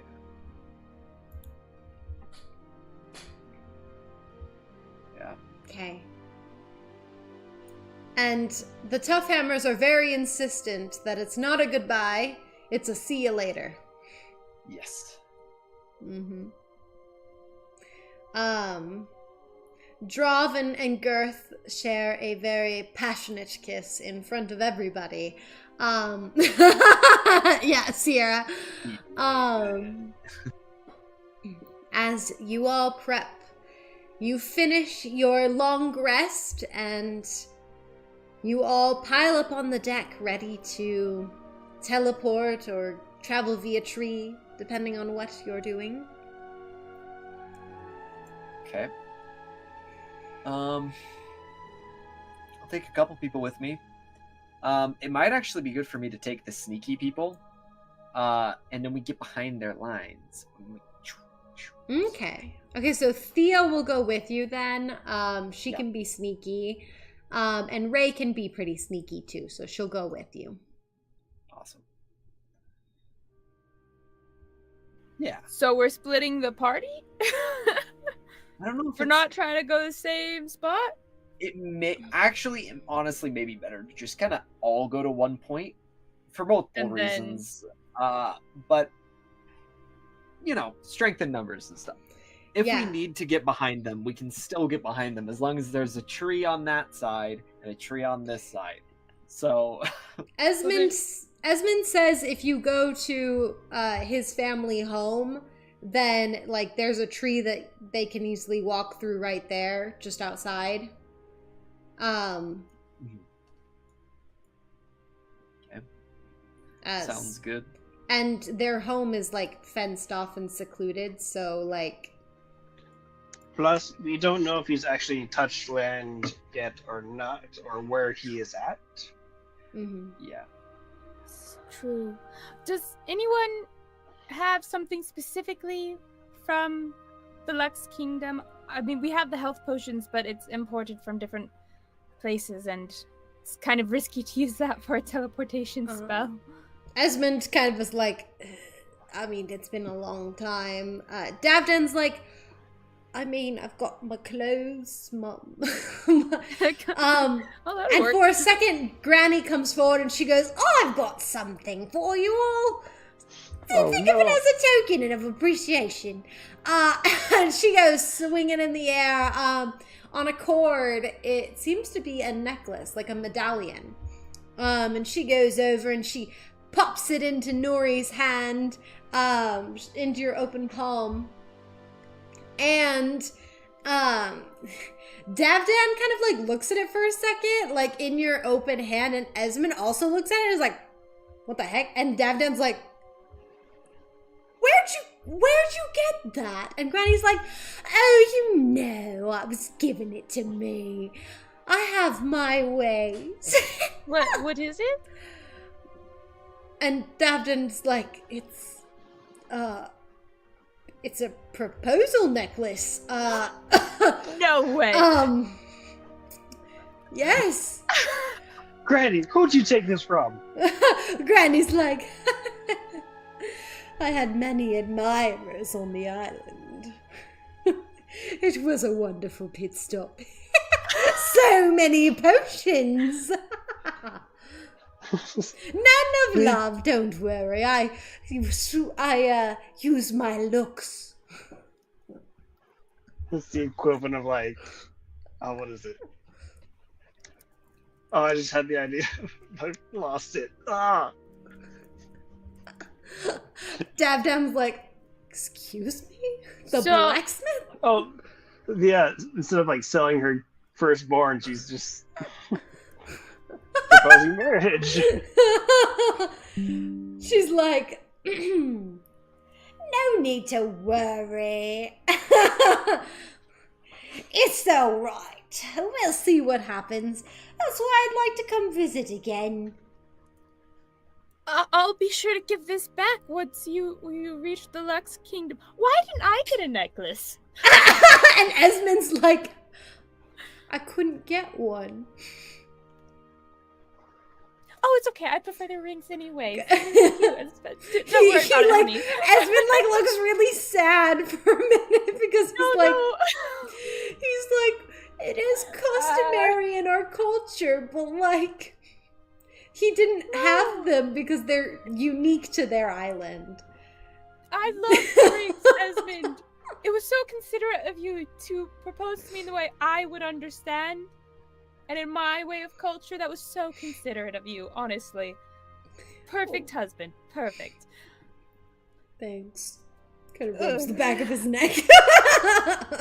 Daphne's still balking at the necklace, like, and then he looks at Granny, and she's like, I'm very charismatic. Return that to me when you're done, dearie.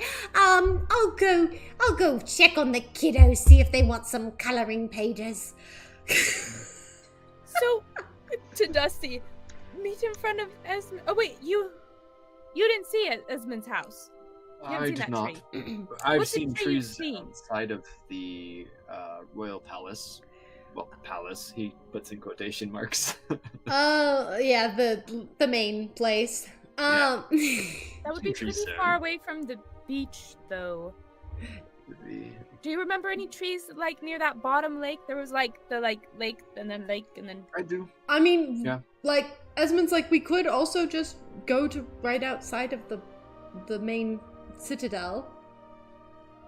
I figure that's where people on our side will be. For sure, anyway. Makes sense to me. All right. So, main citadel. That's where you want to meet. Yep. All right. And you're taking Thea Yep. and Ray. Yep. I'm taking everyone else. That's correct. Okay. I'm going to use my once per day spell scroll and cast mage armor on myself. Okay, alrighty. You may do so. Okay.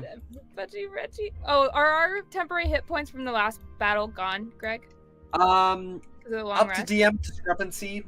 The book says you keep them until you lose them or until you gain new temporary hit points. So technically you would have them, but I DM think states otherwise. Douses are gone and Esmonds are gone. I'll say let's just refresh, Makes sense. long rest.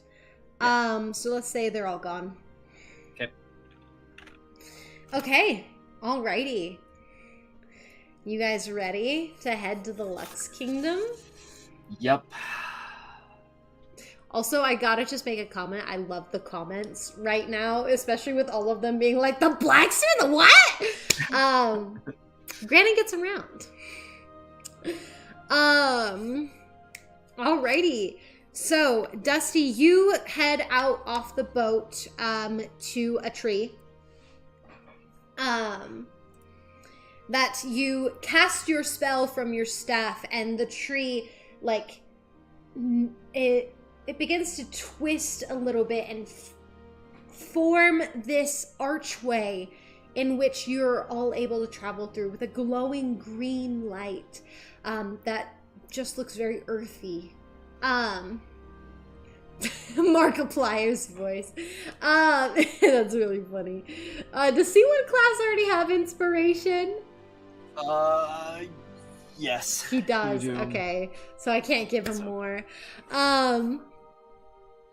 Alrighty. But you guys are able to travel through, and Nuri, you draw the sigil on the ground for teleportation.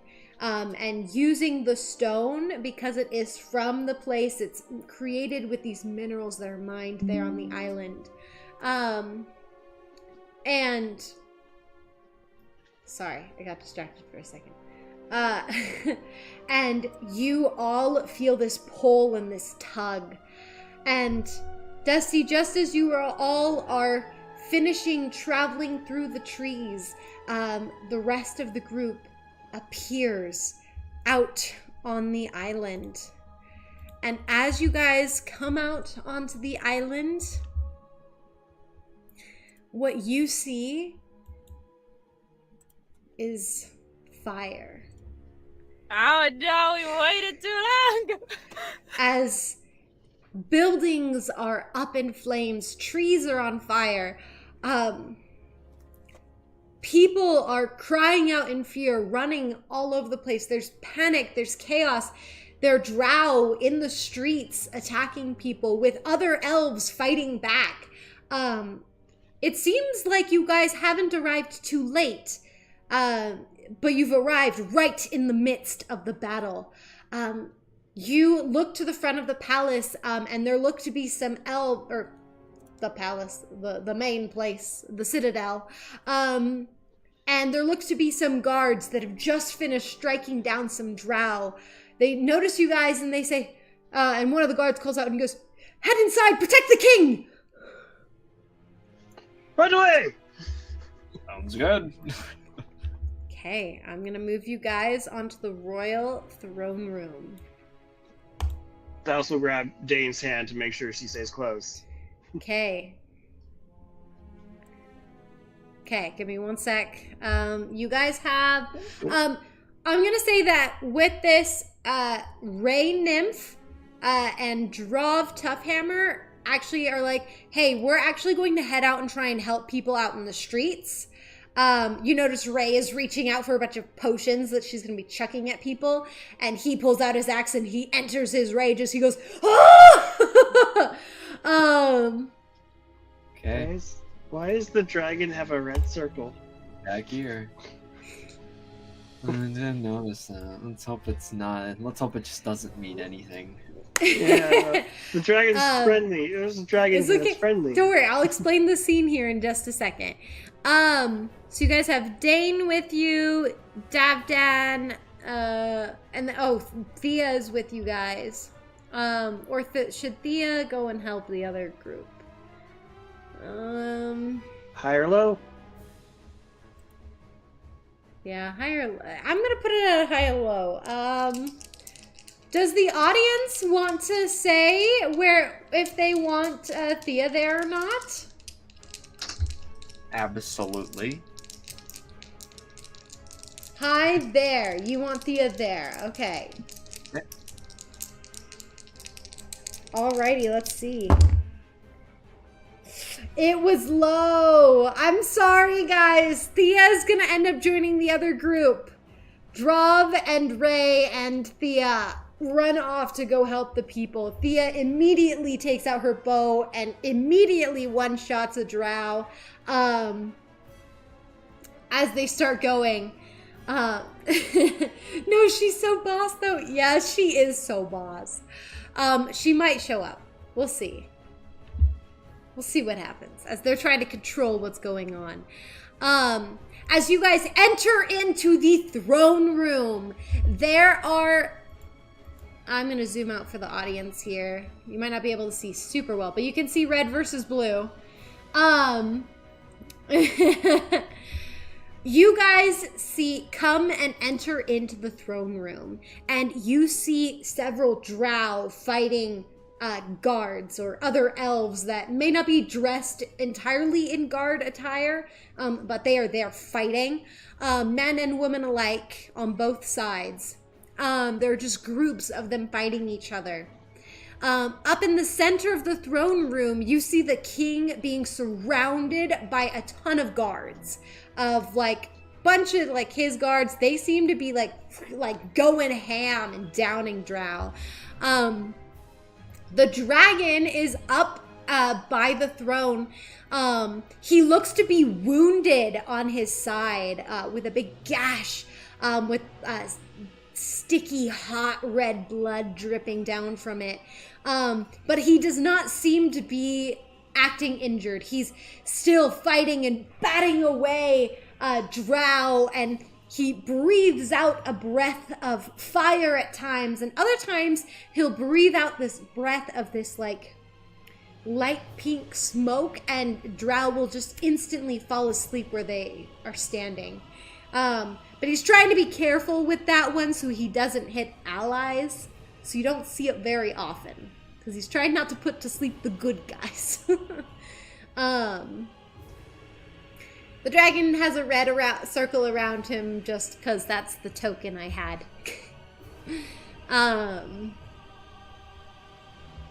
Thanks for clarifying, because that's what I was going to double check. I was like, wait, is he? Okay. He is yeah, it's because all my dragon tokens are red circles because they're like the bad guys or whatever. But no, he's fighting for the good side. He's on your side, guys. So we are going to enter combat. So if everyone could roll for initiative.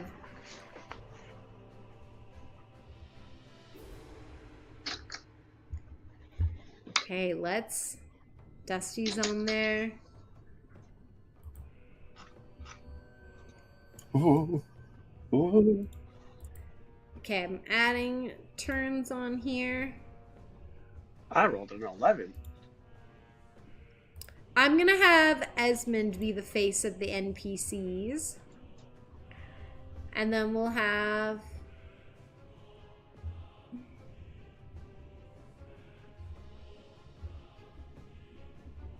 And you guys in here do not see Nuvian at all.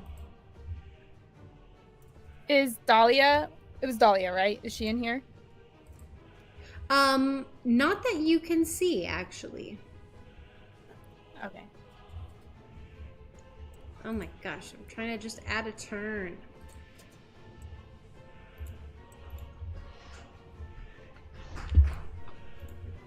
Sorry, you gotta give me 1 second as I get this all...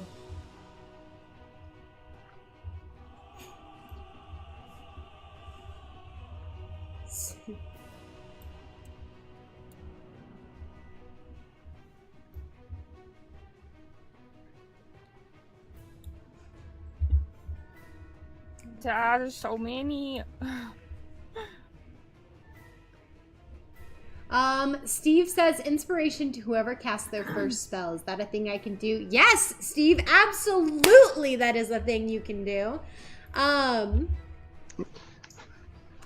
Alrighty guys. Let me just, sorry, I had to put one thing on the GM layer. Right now there's just a battle ensuing where you guys are at. So Amaris, you got a 12.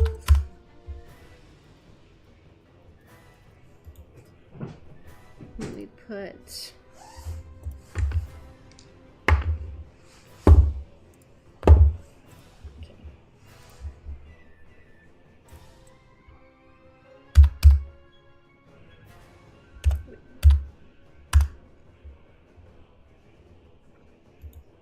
Okay, let me just get this in real quick.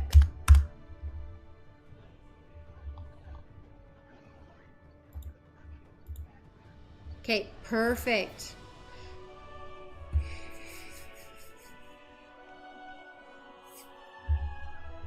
Alrighty, and combat begins. With the bad guys first. I don't know if you guys can see it on the turn order. As they are fighting and they are dealing damage to each other. This one dark elf comes over as you guys come in and she goes to make a strike on Davdan and misses completely. And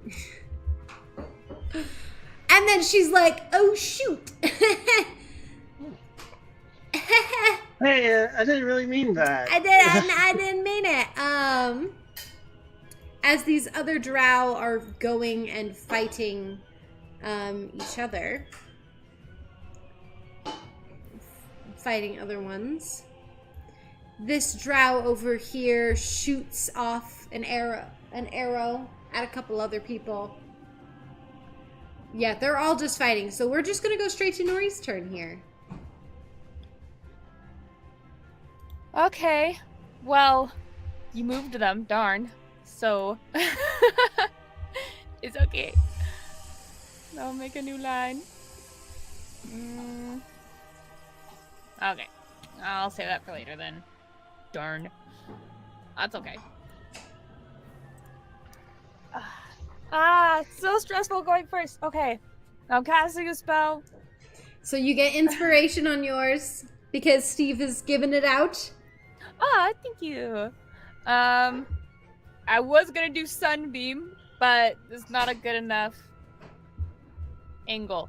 So Not a good enough line here. no, because you moved them. I was gonna get like 3 or 4.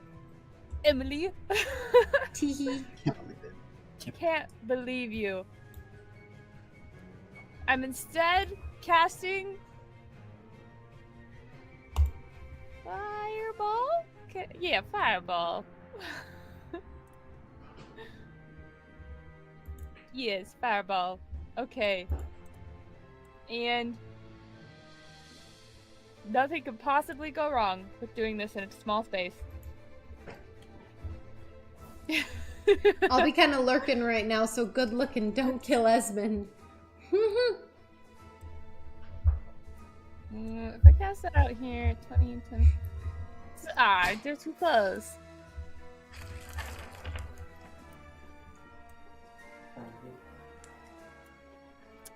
This is very inconvenient. Who do I want to burn? Literally. Who do Okay. you want to hurt? It is NBC turn on deck. Actually, I should probably pull up their sheets. Okay, well, I'm gonna do something that will probably get a lot of people upset at me, but she's also not too concerned, so... Oh, wait, there's some up here, too. Oh, I didn't scroll high enough. Oh, no. I didn't see all of those people. Yeah, there's a couple. Don't worry about it. Okay, I'm just doing the ones near us. I'm casting Fireball down here, so it's gonna be stationed here.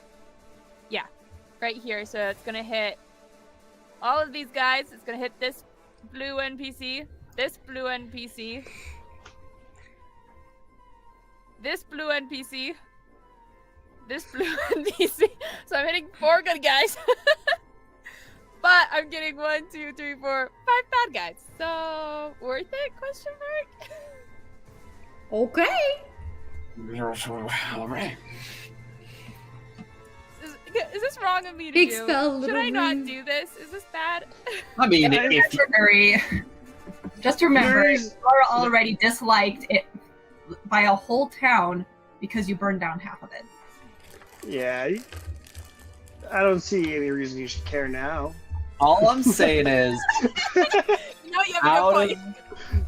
my out-of-game opinions shall not influence the in-game actions. Okay. Do what you Well, will. I might be Do making it. a really bad decision, but they all need to make dexterity saving throws or take 8d6 fire damage. Just roll the damage and I'll roll the saving throws. But, instead of fire though, because we are indoors, I can change it to be something different because of the kind of wizard I am, so I'm like modifying a spell as I cast it. mhm. So I'm actually gonna cast Fireball, but as it forms, it turns into this like bright flames that mimic what Davdan did, and it's going to be instead a Fireball of Radiance damage. Oh. Who knows? Maybe they'll do more Okay. to the Dark Drought. So Okay. yeah, Okay, one of them nat 1. yes. Can you roll the Nice. damage? Wait, where does the advantage come in? Is that Um, advantage? So I was gonna say, because of the inspiration that Steve is giving, I'm gonna give disadvantage to all the bad guys. Woo! Does that sound good for you, Steve? Because of the inspiration you're using on this? There is a delay. There is a delay. Yeah, that's it. That's We okay. won't I don't hear any complaints. Oh well. Oh wait. 6. I need more. Or could we Uh, do it so it's fine. disadvantage to bad guys, but advantage to good guys? Ooh. Yeah, we could I'd do take that. I'd take that. End of campaign shenanigans. Yeah, you know what? Cause Steve is using his inspiration.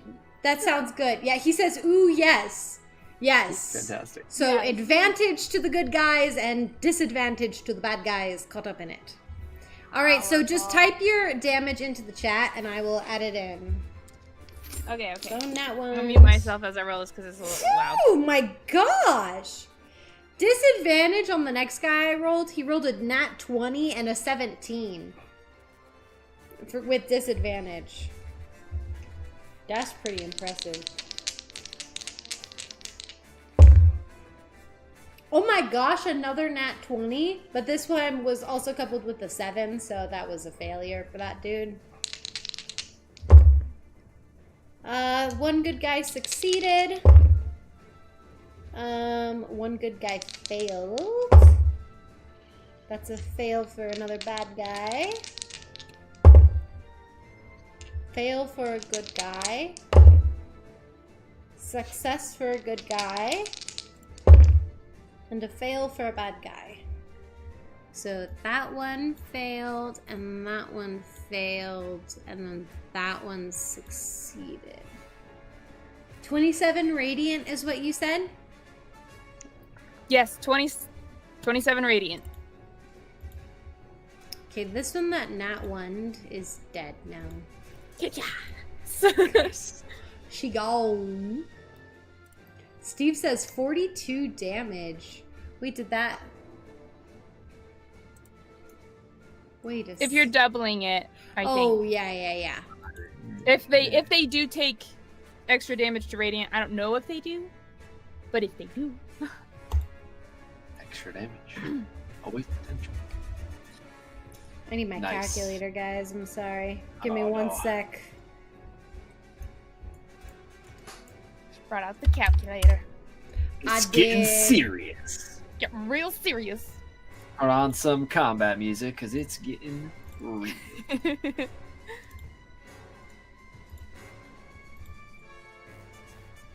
I had a song queued up, and I just started playing it.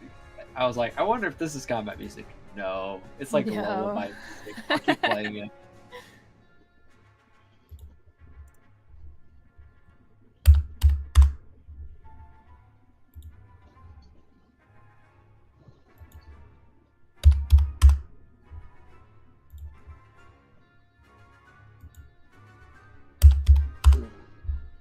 Oh, wait, no, he takes half. It's half of that. Oh, wait, though, I know it's half of that. There we go. Alrighty.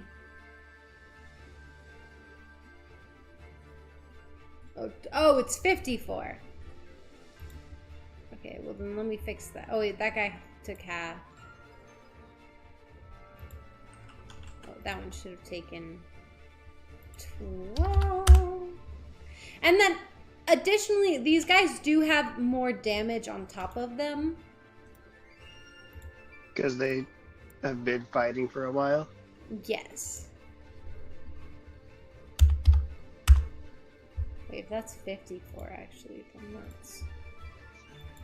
Okay. And that guy actually... While you're calculating that, Nuri's gonna There we go. move her way. Oh, they can move through friendly spaces, right? Yeah. You can move through friendly, you just cannot end your turn in a friendly. So.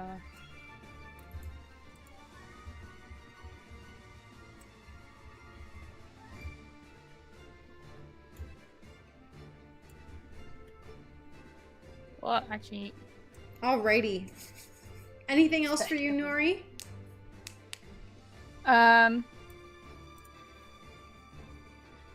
Nope. For Houdini, I'm gonna just have him fly with me. Yep. Okay. Awesome. Alright, it is the NPC turn. Okay, so Davdan is actually going to end up, like, drawing his sword. And he goes in to strike this elf, and you notice, like, almost this ethereal, like, clawed dragon arm appear on his arm as he goes for the strike. And he hits, does... Okay. And freaking kills her. Murderer! As No. he's like And you see him actually like be shocked. And he looks at it and he kind of like takes a step back for a second, takes a deep breath, and then kind of like moves off to the side to kind of... Was that his first kill? First time? First First poor time. guy. He kind of like is a little shaken. Nuri, as he comes closer, you notice him like shaking just a little bit. But you notice that after he takes another deep breath and pulls out his shield, and he just seems to get back into a position where he's able to fight, and be okay with what he just did. Poor guy. Dane is going to step off to the side, and she's going to be preparing healing word, essentially, for if anyone gets injured.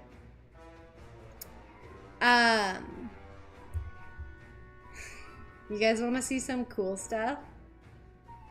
Always. Esmond...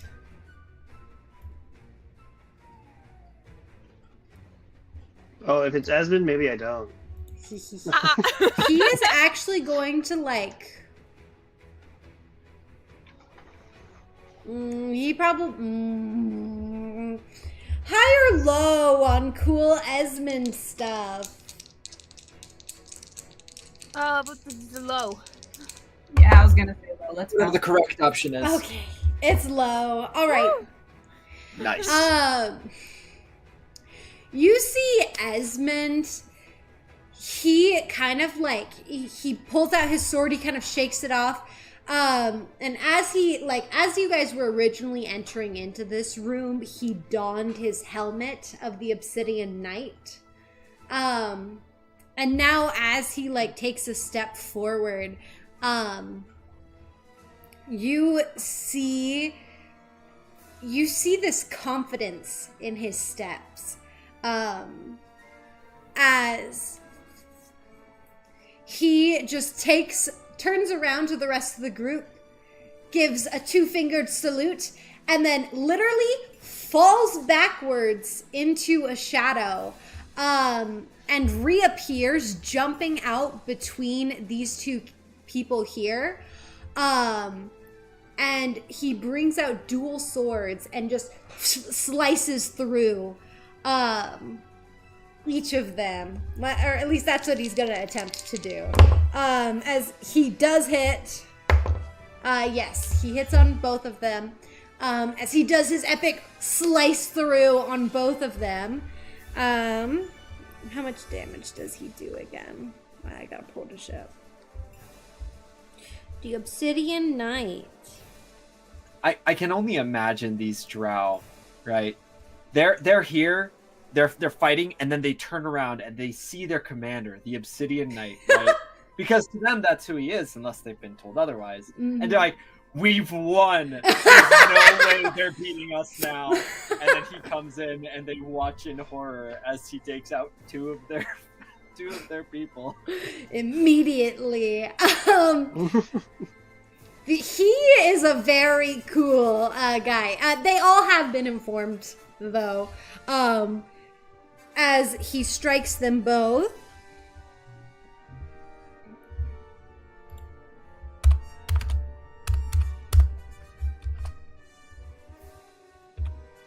Let me make sure I'm rolling this correctly. Wow, that was a really bad roll. Yeah, But then- 26 is such a small amount of damage. I know. Okay, That's so 30, so small. Baby numbers. yeah, baby numbers. So he strikes both of them, but with the damage that they've already taken, they both do like collapse down dead. Oh no, they died. And the two like guards behind him are a little bit like, what the frick? He just appeared, and then he like literally doesn't even look at them as he slinks back into the shadows.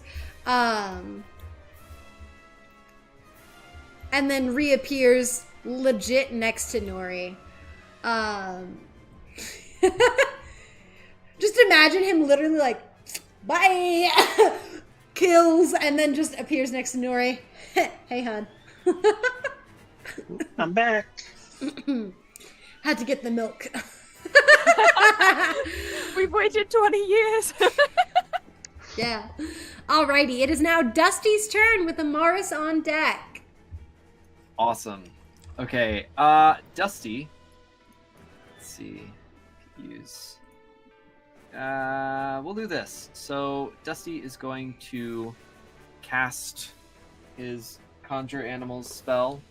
And he is going to summon. Wait, Melody Wolf said, can we make what Dusty say canon? What did he say? That they were all surprised by like the. Yeah. It's like, oh shoot, the... this is we win this. Oh wait, no we don't. Now we lose shoot, this. now we're screwed because the Obsidian Knight is here. A classic.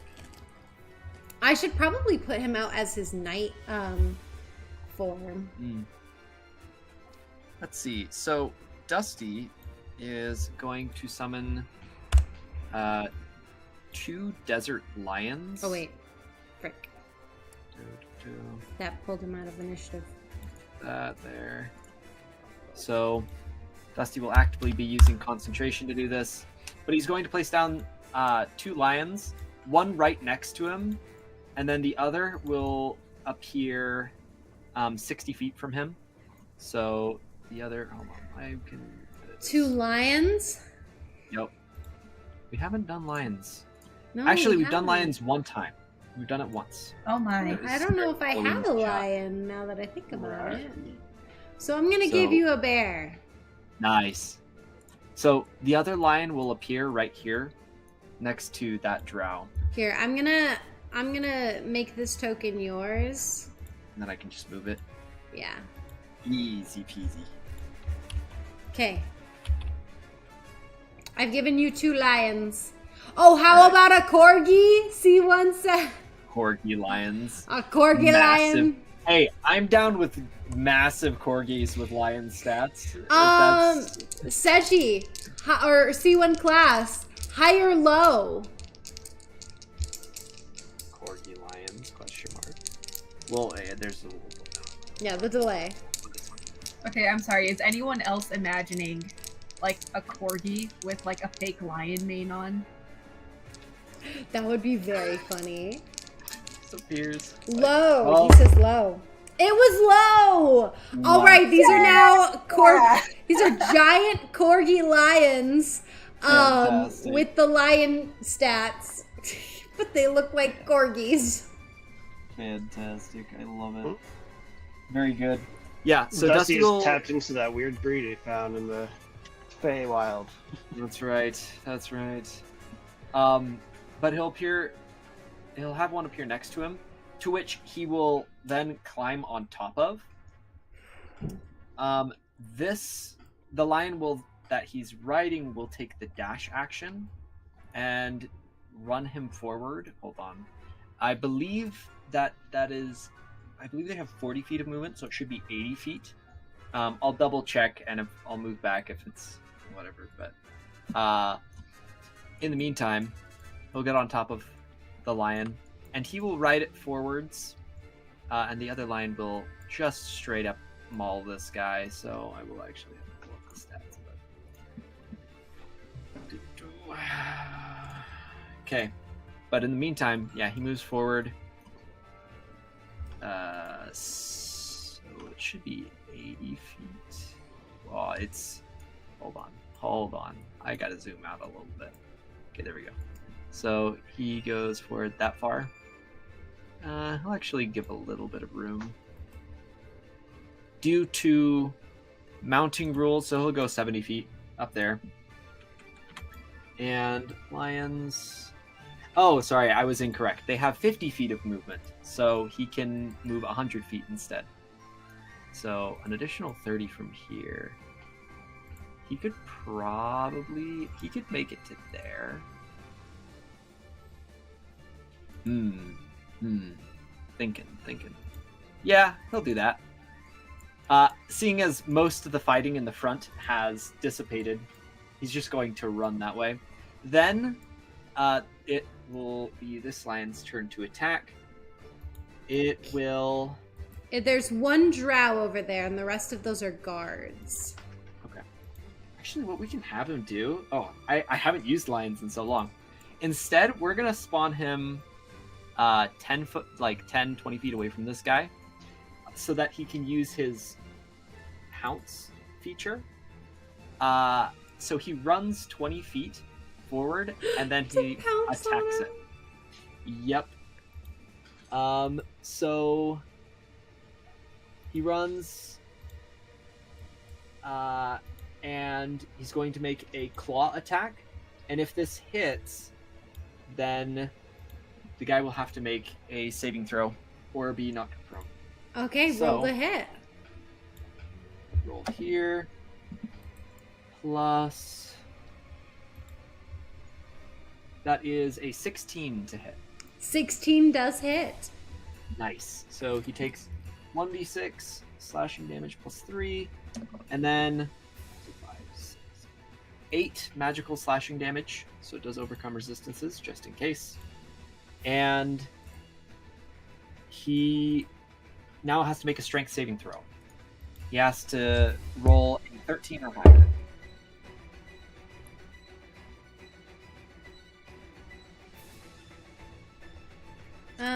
Sorry, I miscounted. He rolled a 12. That fails, and he's knocked prone. Ooh, okay, So now, okay. since he's prone, I'm going to, as part of the pounce feature, he gets to make a bonus action attack, a bonus action bite attack. And he has advantage because the creature is prone. So we're gonna go ahead and roll. And then if you could just tell me the total amount of damage that you did at the end of that. Yeah. So 12 to hit with advantage. Okay, 12 does not hit. Okay. So he attempts to bite him, and the guy just like dodges. He's like, nope, not doing that. Then in total, he deals 8 points of damage. 8 points of damage? Yep. And then, let's see. We're going to have, for action economy's sake, have Dusty spawn his totem now. And it will be a totem, a unicorn totem. Unicorn spirit. And he's going to create it over up here in the actual, like, whatever area where, like, the top area in the actual king chamber. And that will come in handy next turn. But, okay, so do you want to just draw a circle over where you're... we'll do that. It'll be, like, right here in the middle of the room. Let me freehand. Let me get some... Boom. Something like that. Okay. I don't see it. Oh, now I see it. Yep. Right. And its aura should be 30 feet around it, so it should pretty much hit anyone inside this circle, except that guy. In which case, I will actually move it over one, so it hits him as well. So it hits him too. Okay. Very nice of you, Dusty. Yeah, I know. So kind, so kind. Okay. And that is the end of Dusty's turn. Okay. It is now Amaris' turn with Douse on deck. All right, Amaris, what is your plan? What have you been plotting? I have been plotting quite a bit. So if I remember correctly, I have about 60 feet of movement. Oh, from what? Isn't that how much I can move as a half elf? No, No, you it's get 30. Never mind. 30. I was like, It's 60 if you dash. You want to dash? That's fine. It is. So that. Let's see. How's it feel to have a short man faster than you? Wow, Douse. That was unnecessary. Really calling out Amaris, aren't ya? Oh, perfect. Which means I can save a bonus action. So I am going to move right up here. These are allies. These are good people. And then I have a range of 60 feet for this. So now let's get this pulled up. There we go. Okay. So now we are going to do circle. Just gonna draw this out real quick. Let's see here. Is that about 20 feet? That? I'm trying to figure out where you're drawing. Just to the left of the carpet, over by the closest bear to me.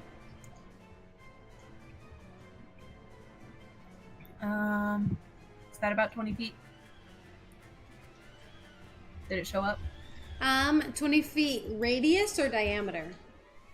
Radius. Oh, it's a 10-foot radius. Okay. So it would be 20 foot. Diameter. Right now it's a 15-foot diameter. Okay, is there a way I can shrink that down? And can I? No, I cannot. Take it away by doing that. I think I can. Hold on. Give me a sec. Oh, yeah, you could do that. Yes. But then I want to move it. Just bring it over to the center of where you want it, and then do that. Yeah, ping where you want it, and I'll put the circle down. Or the center of it. Ping at the center. Okay, so the center. Let's see. Just Try right there. You see it? right there. Yeah, up there. Gotcha. Yeah, like. That would be 20 feet right there. That would be 20 feet. Okay. There is Okay. a world where you hit Right. only the red tokens. She said 10 Yes. foot radius though, so you've made it too big. I mean, okay, so if it's 10 foot, well, 10 foot radius. Radius. No, you're right. Yeah, that's a 10-foot radius. Yeah. 10 foot radius. That's You can actually hit Okay. those. So I need to find a way to position this right. So let's try moving it like right there. Ooh. So that's 10 feet. Ah, just about. What if I did it right on top of this guy? Yeah, like right here, right there. But then that's gonna hit them. If you hit it in like the back corner, hold on. If you hit it like Yeah, if I'm right gonna be missing. there, like right there. I'm still gonna be missing one either way. So I am going to draw this circle. It's right on top of Right. these three. Let's actually get. I cannot draw that. Cannot draw that straight. Can someone clear that? I have no idea how to do that. That is a whole thing. Hold on. Here we go. I got it. Okay, so I wonder. Corgi's got the butt for murder. I love that, Steve. True. Does Steve have inspiration yet? Not currently. Okay. Steve, you get Is there a way- inspiration for that. For the Corgi's got the butt for murder. Nice. Yes, I can do that. Sweet. If I put it like right there, I can actually get all four of them. Oh yeah, look at that. Yes. Dang, Without getting the any of the people. perfect angle. Yay! All right, we're casting Shatter. Nice. Okay, alrighty. So they need must to make a Constitution saving throw. So you notice the difference between Amaris and Nuri. Amaris, I just need to. Let me just fiddle with this. boom! I hit only bad Boom. guys. Nuri, it's okay. That's good enough. I can kill one or two of I'm them. gonna do Okay, it at 2 fourth of level them- sets. 3 of them succeed, and then 1 of them fails. Okay. Because the spell save Fine. DC is 15. Yes. Okay, so I'm going to do it at 4th level, so that will make it 5d8. Okay, 5d8 damage, but 3 of them will be taking half damage. All right. As 5d8. That is going to be 19 for those that failed. okay, And then for success, that's about 9 points of damage. okay, alrighty. Let me write that on them.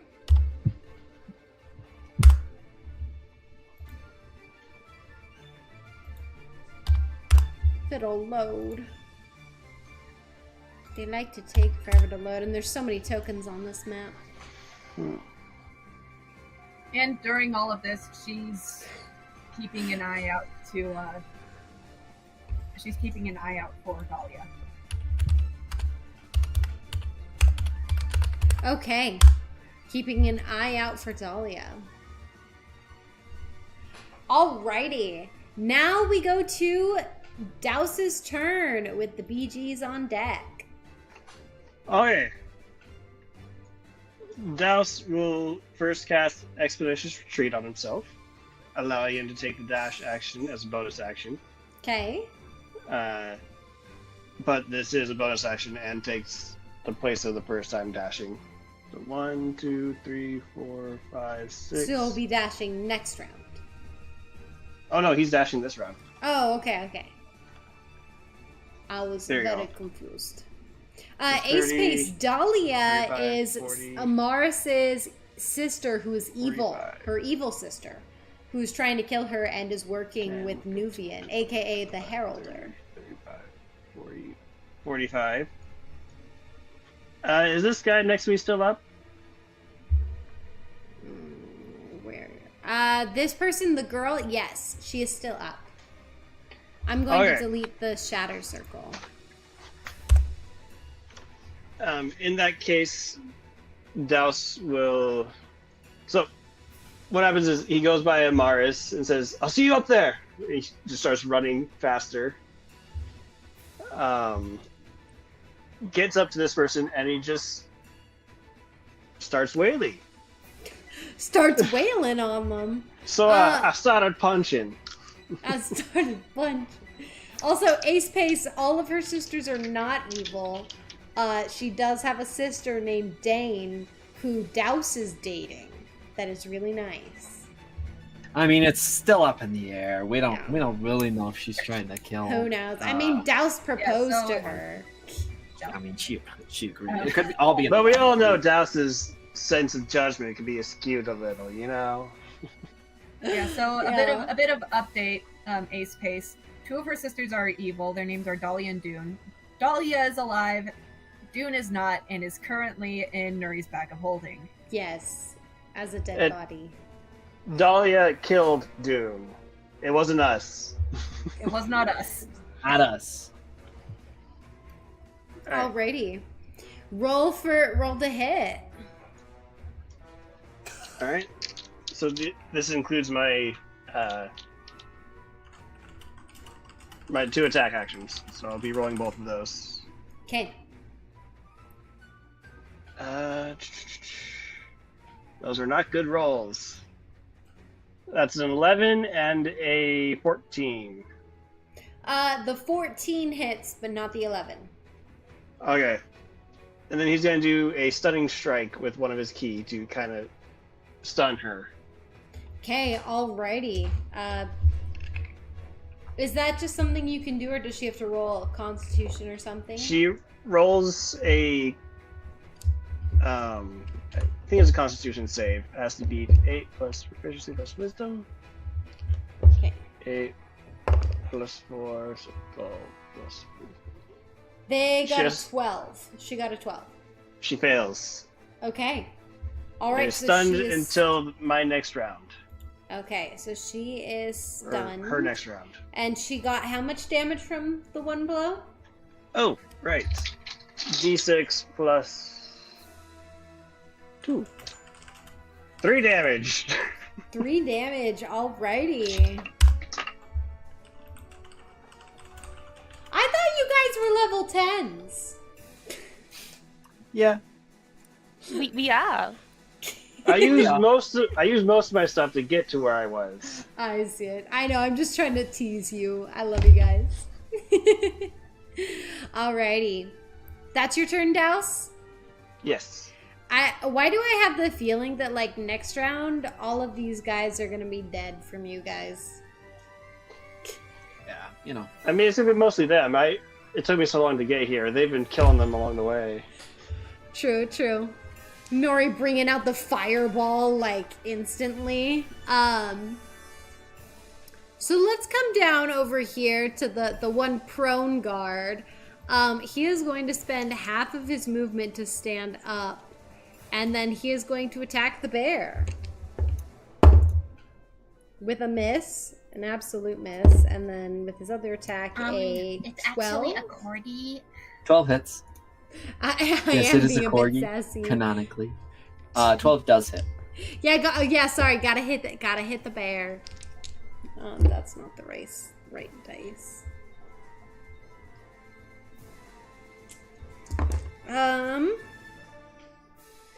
10 points of damage. Okay. On the corgi lion. Fireball, Shadow Knight, corgi lions, they didn't stand a chance. It's over. Alrighty. This person is stunned, and so she cannot do anything. Her turn is skipped, essentially. Okay. This guy is going to attack the bear from where he is. With a 13 to hit on the first one, and another 13 to hit. Okay, both the hit. Okay, first damage. 8 points of damage on the first one. And another 8 points of damage on the second one. Okay, 16 total. Good. Okay, alrighty. This elf is going to come over here and strike at the guard. With a hit and then a miss. 7, 8, 9, 10 points of damage on the guard. Okay, that one's going to strike the other guard with a hit and a hit. Okay.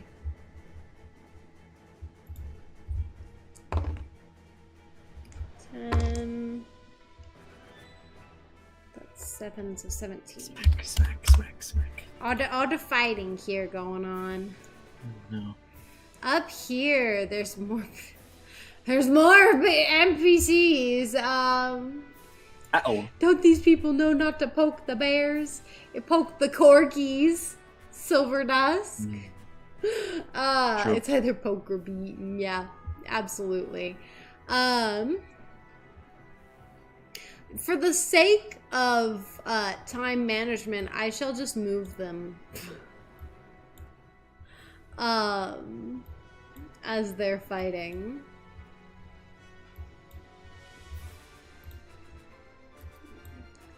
Okay, she's gonna come over here.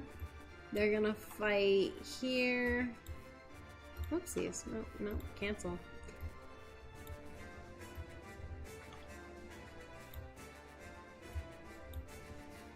Okay. So there's fighting and hurting going on. These people are going ham on each other. The dragon, seems to be like growling and snarling as he comes around over to this side and paws at this guard here, killing him instantly. I'm sorry, you said pod at a guard, and I just imagined him going like. He's just no, dead. Stop it! Smack, smack, smack. Or like Crunch. you know it. You Oh know wait, when the dragon when cats. goes on the NPC turn, not on the monster turn. He's not dead yet. He was red. He's red. It's too confusing. I did. Yeah, it is. It is confusing. I'm gonna put the dragon back. But does anyone else imagine like when a cat is smacking something, just like. Yeah, exactly right. Also, more bad guys spawn around the king. When you say spawn, are they just like traveling out of the shadows next to him? Is that what's happening? Yes, Oh. out of the shadows that their friends are creating.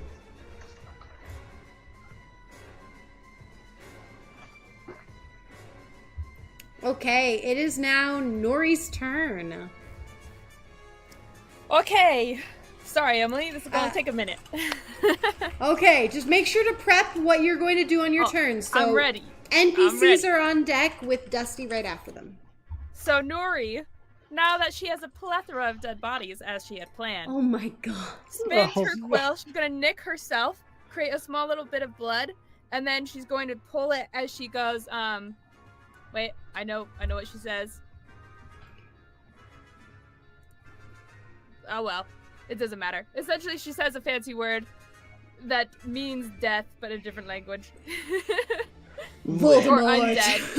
Or undead, but like she like forms it, and it turns into these black tendrils forming around her hand. Her eyes go completely black.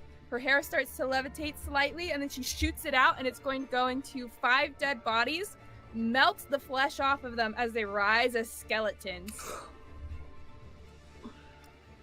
Which bodies are you making into skeletons? So I'm gonna do this one. Wait. Don't ping yet. Let me. Oh, okay.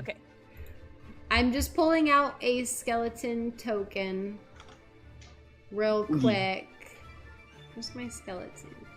I mean, there's so many you can choose from. You can also get the one under the corgi lion. Can't see it. It's under his butt. Yes, I plan to get him to go crawl out from under the corgi. I am going to give Sierra control. Okay, so now I need you to tell me which ones. Okay.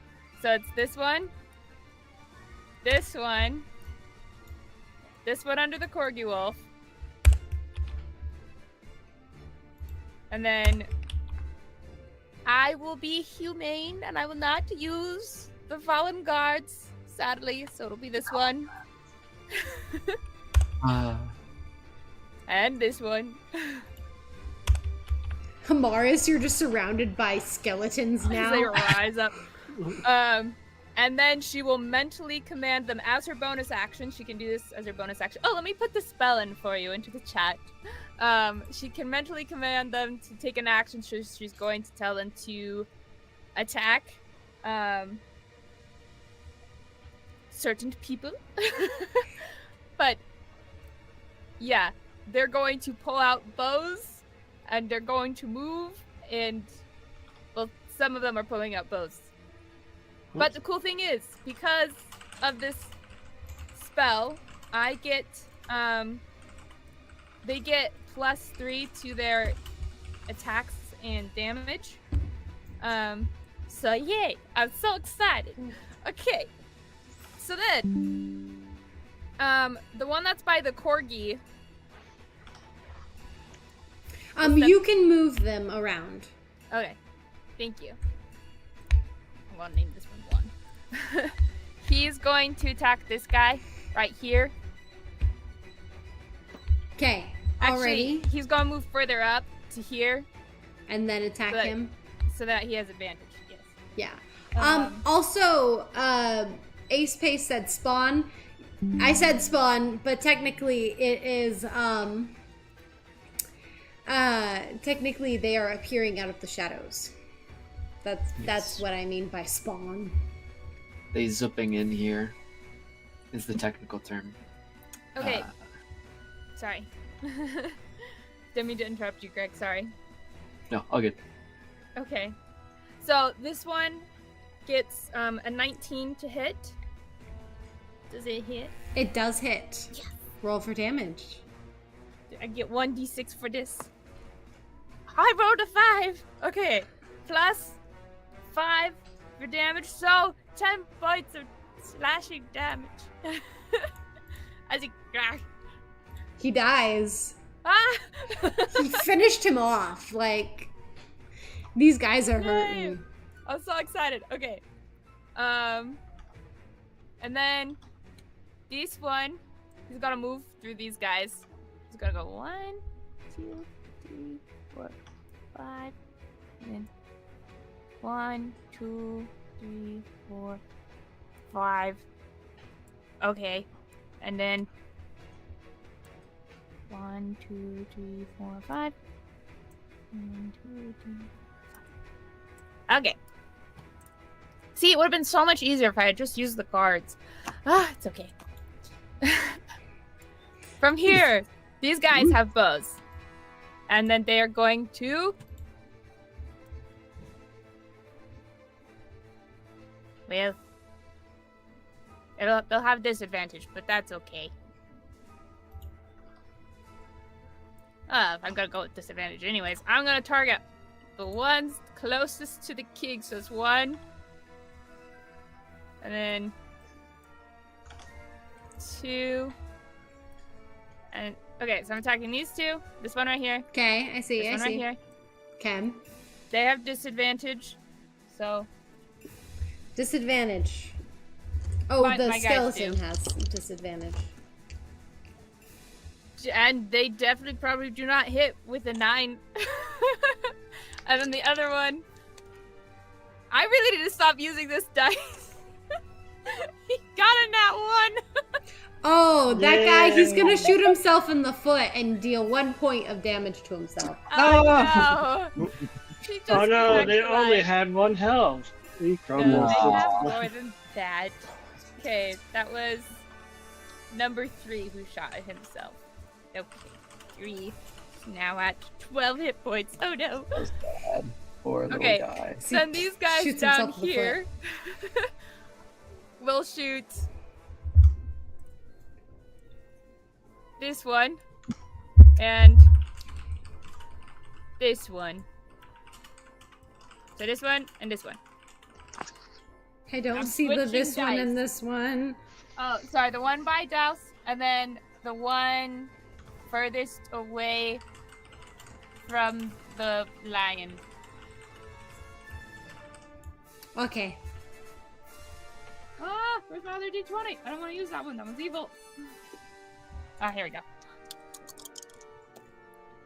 Yeah, okay. Okay. This one rolled 15. Okay. 15 does hit. Cool, cool. And then I'll roll damage together if I do it. Ha ha ha! That one rolled 23. And then roll their damage. Alright, the one by Douse takes 5. Wait, so 8 this points of damage.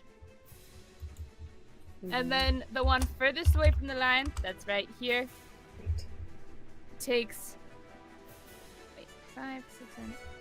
Yeah, 7 points of piercing damage. I did this wrong.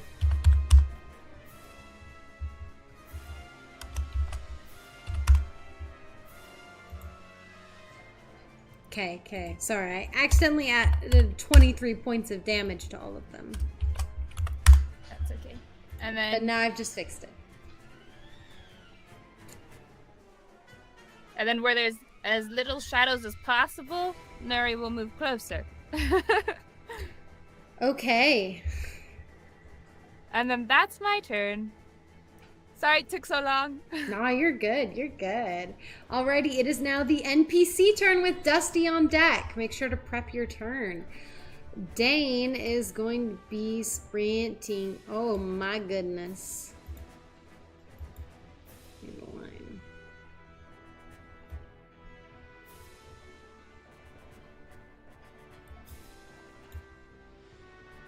Okay. Dana's using her action to sprint and get closer. Davdan is also going to be using his action to get as close as he can to the king. So he can get up there. Oh my gosh. So it's a lot of moving around. Okay, so they went. Esmond is going to slink into the shadows again. Because yes, C1 class, shadows are life. He's gonna come up here.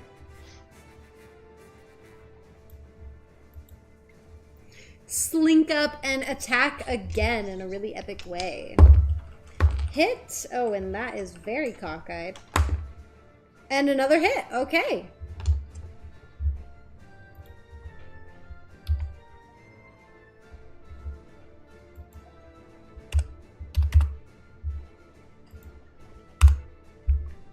Okay, he did much better this time.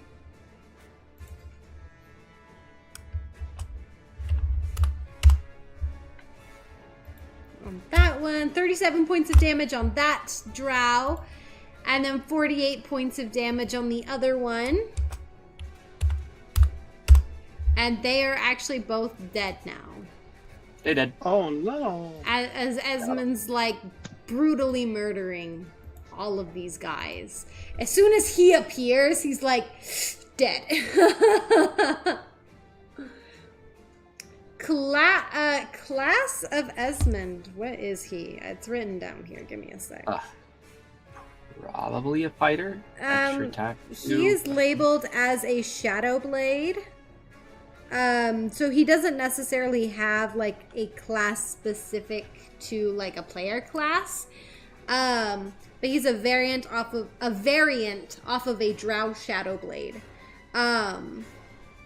So I'd say he's kind of roguish, but also like fighter mixed with rogue. If they met, you know, and had a baby. Yeah. Kind of looks like I mean, with the damage type and that. Imagine a rogue, but with extra attack and get sneak attack on their extra attack. Yeah. Wild damage.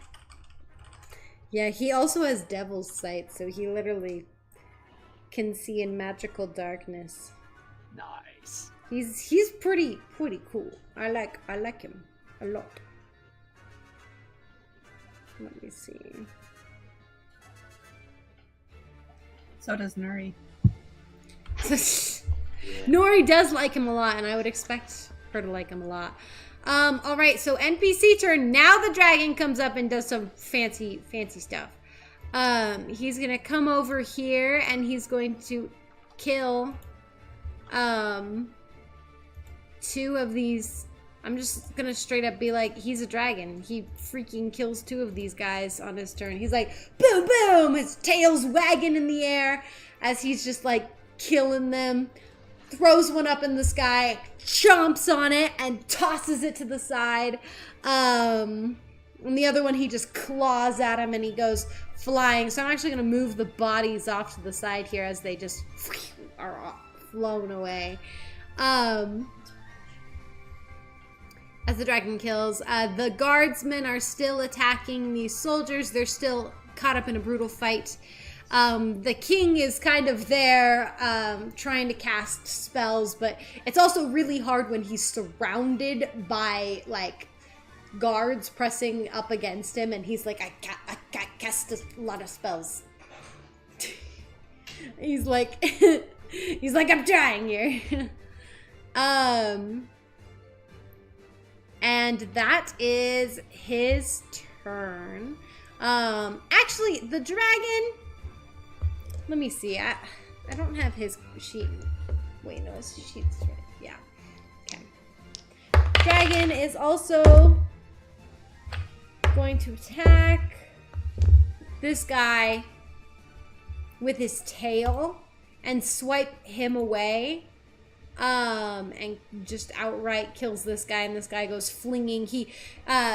the Aerocelium smacks him with his tail, and the guy goes and smacks against the statue and just collapses down dead at the base of the statue.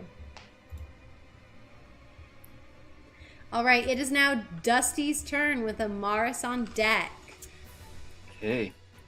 Dusty is going to have his bear dash again.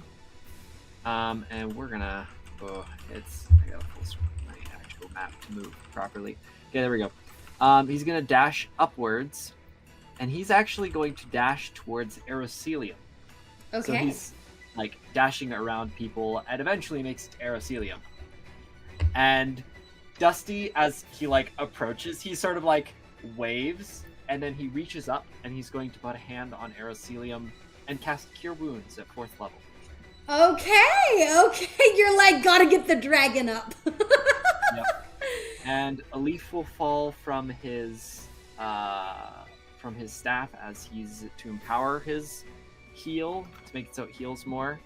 Okay. How much are you and healing? It'll be 5d8 plus 4, so it is 24. 29 hit points. Okay, 29 hit points. Okay, awesome. That seems to really help Aerocelium. And you actually see Aerocelium look down towards you. And he doesn't like bow his head at all. He doesn't do that. He just seems to give you this look. And you can tell that he definitely respects that you just did that. Good on you, bro, you know? Good for you, I approve. Dusty will just kind of smile at him. After that, his unicorn totem will activate. So when Dusty heals a creature, he is also able to choose any number of creatures inside of the totem's aura to also heal. Oh and my gosh. Equal to his level. And so he reaches up and he touches Aerocelium. Aerocelium just kind of like smiles, and Dusty gives him a big toothy grin as his eyes begin to glow and the totem begins to like levitate as it just like starts shooting down these beams of green light to all of the elves. It's like 13 people, guys. Yeah, This is a lot of healing. Mass heal! How much healing do they get, you said? Like the little one off to the side? 10 points. Yeah, 10 points of healing, including my bear, which I will take care of. Don't worry, I'll take care of my totem. Don't worry. You don't have to worry about his hit points. And in case anyone's keeping track, that is, let's see, 1, 2, 3, 4, 5, 6. That's 130-ish points plus some. 17. Yes, 17. So about 170 total healing. Dang. Plus the amount he healed Aerocelium for. Yeah, and so lots of healing. You notice Dane's a little bit like, oh, but I can heal too.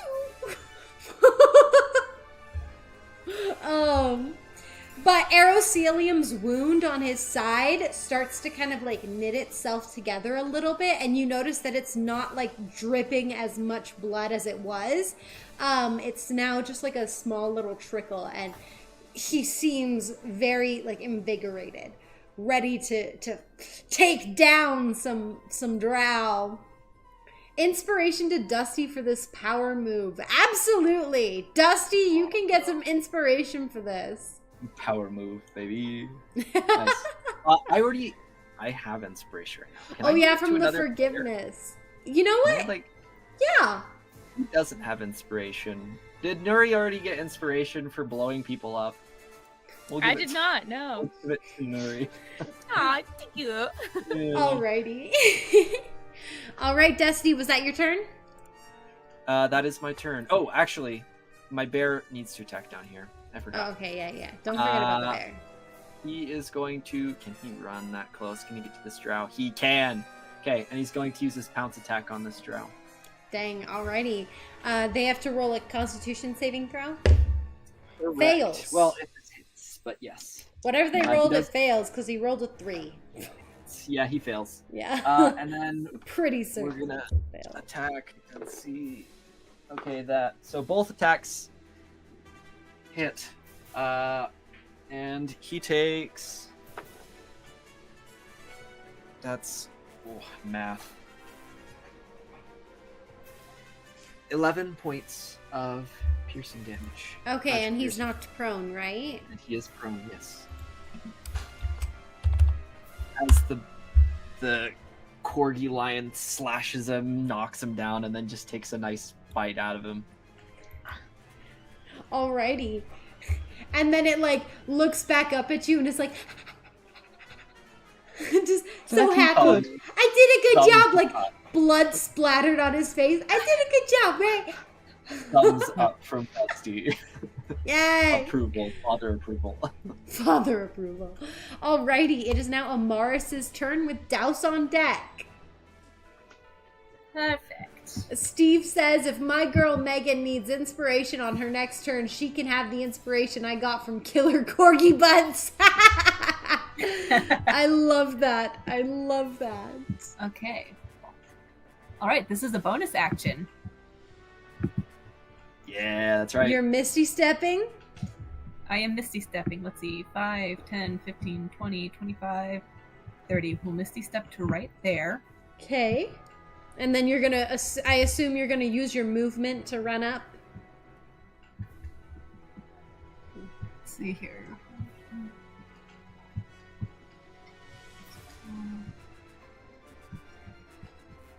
Yes, I will run up right here. Okay, awesome. And because that was a bonus action, I can use my actual action to do... Where is it? No. Yes, here it is. Thunderwave. Alrighty. To get both of them. Alrighty. I believe this drow is no longer stunned since your turn ended. Well, you said it went to your turn. Let me double check the wording. Because I thought it was the end of her turn or something. Oh, I thought you said that it was at the end of your turn. I may have misspoke. Yeah. It's likely at the end of her turn, so she would not be stunned currently. Technically. Oh, until the end of your next turn. So she's still stunned. Yeah, no, still stunned. Okay. So she will automatically fail whatever saving throw. It's a Constitution saving throw, but the other guy will roll for Constitution save. Okay. You can use the inspiration Steve is offering if you would like to give them to impose disadvantage on that one dude, but I will do so. okay. He fails, and only with that disadvantage because the first roll would have succeeded. Alright, so they both take 2d8 thunder damage, and they are pushed 10 feet away. Will this give Douse opportunity attack? It will give him Will it? opportunity. Because it is forced movement. I will say yeah. I'll say sure. How much damage did it do again? It is doing 13 points of damage. Okay, 13. And I'll let Douse I'll let him have a strike if he wants it. Hey, Douse missed. That was a 5 to hit. Oh, sad day. Or wait, no. Not 5. It's plus 6, I think. So that's actually... It still misses, but it's not a 5. It's not that bad. Okay. Thunder strike!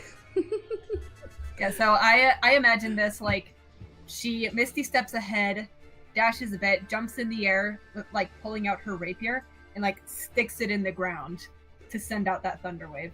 Ooh, I love that. That kind of makes me think of Weiss Schnee from Ruby. Yes! As she just... Boom. Yeah. Okay, nice, nice. As they go flying 10 feet, let's see, 5, 10. We're gonna move him there, and she ends up in like his position, and they are both prone. From that. And after that, she's going to call out to the others. We need to find Nuvian. Okay. You shout that out, and it goes to Douse's turn. Fair enough.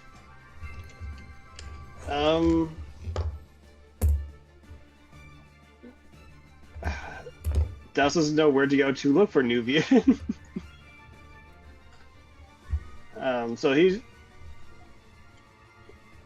he will run 1, 2, 3, 4. Does she get off?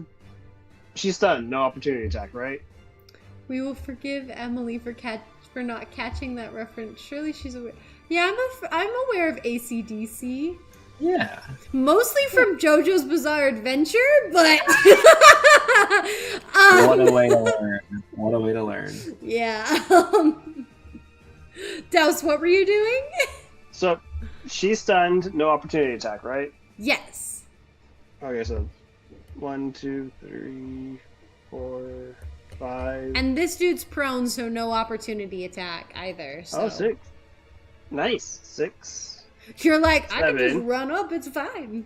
So he runs up to the top of the stairs. He will he'll summon his fun little tentacle buddy. Little wiggly tentacle. I see. Let's see if we can get some...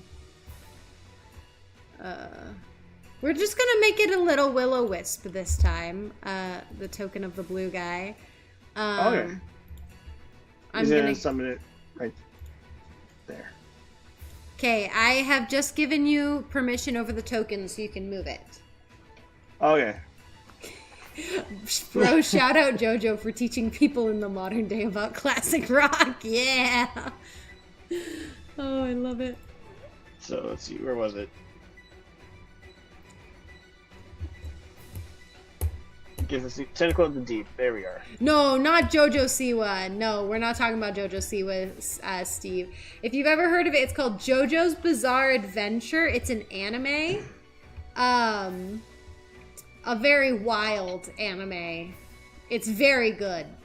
The first Jonathan Joestar is my favorite out of all the JoJos. Alright. He'll have my heart. Okay, 6 to hit this, or 16 to hit this guy. Hits? It's 1d10. Okay, alright. That is... that landed awkward. That's a 10. 10 points of damage. Okay, awesome. As he's now getting slapped in the face with water. I'm gonna say, Way in your mind is going to start enhancing all of your abilities. So they are going to deal double, all of your water abilities. So all of your water abilities are going to deal double damage. Oh, nice. Mm-hmm. So whatever damage you roll, just automatically double it. So this guy's going to get 20 instead. Does that go for warlock spells as well, or just specifically water? Water stuff. Okay. Because Eldritch Blast is technically not water. If you ask her, maybe. On your other spells. If you ask her. Maybe a later turn. Yeah, on a later turn. But for his actual action, he will cast Eldritch Blast at the closest guy again.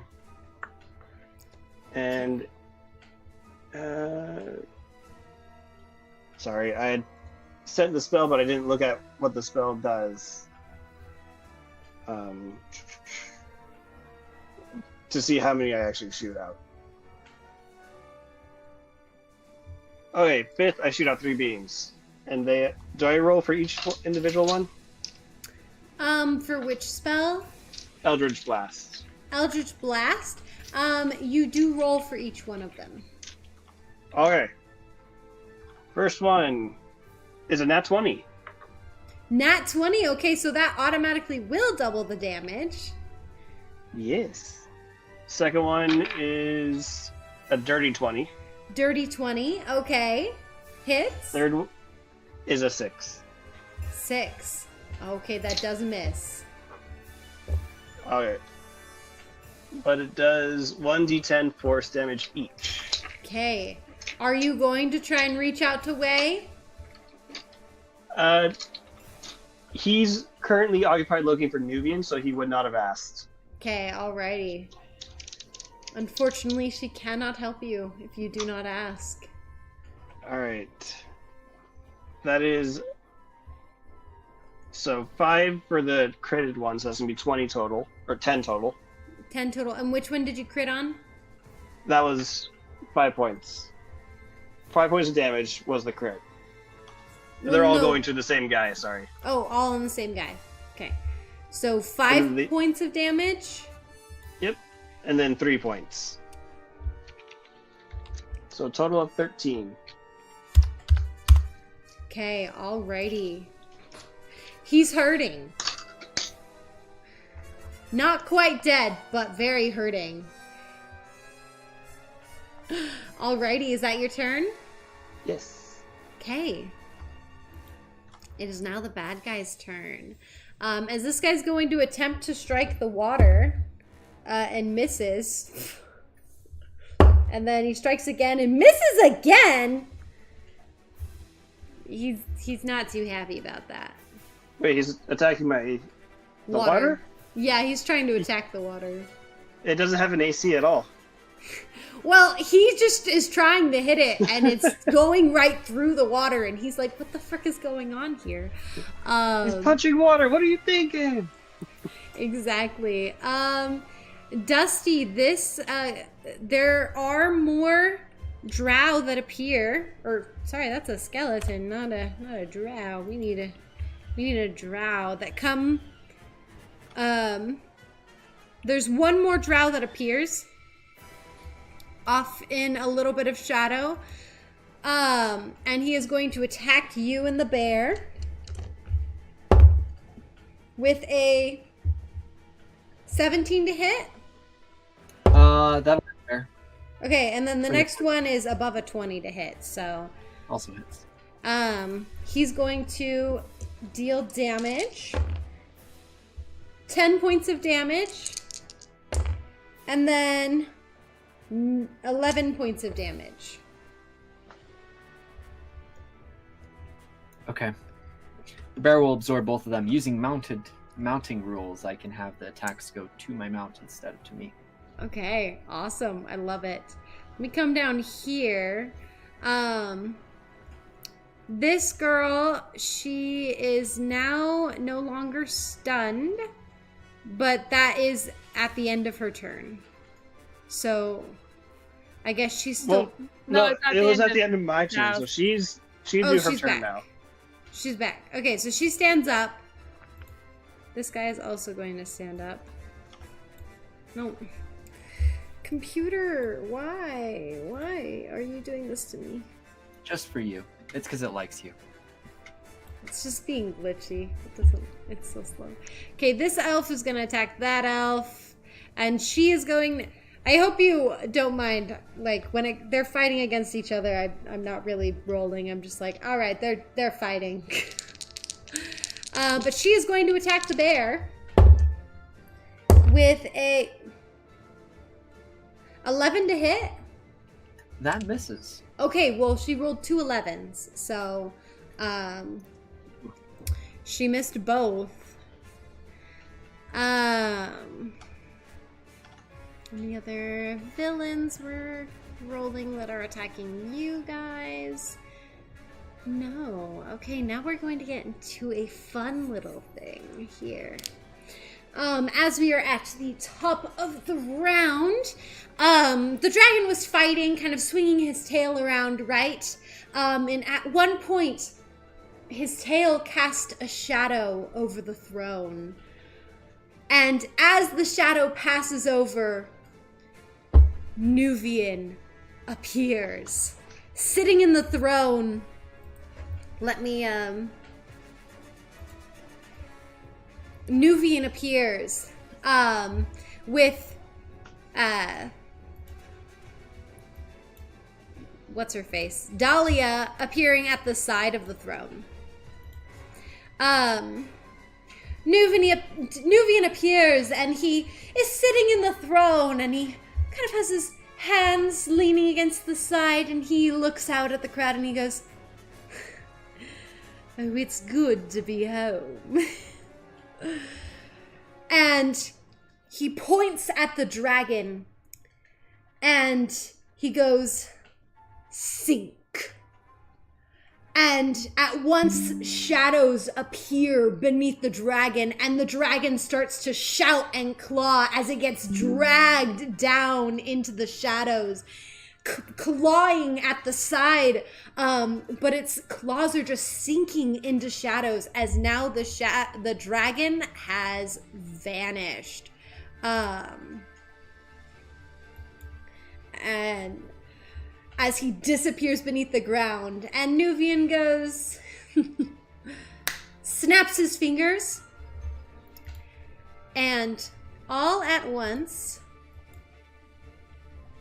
sorry, give me a second. Oh, I'm not doing this right. Sorry, hold on. You gotta give me 1 second here. And all at once, trying to make this look cool and epic on your guys' end.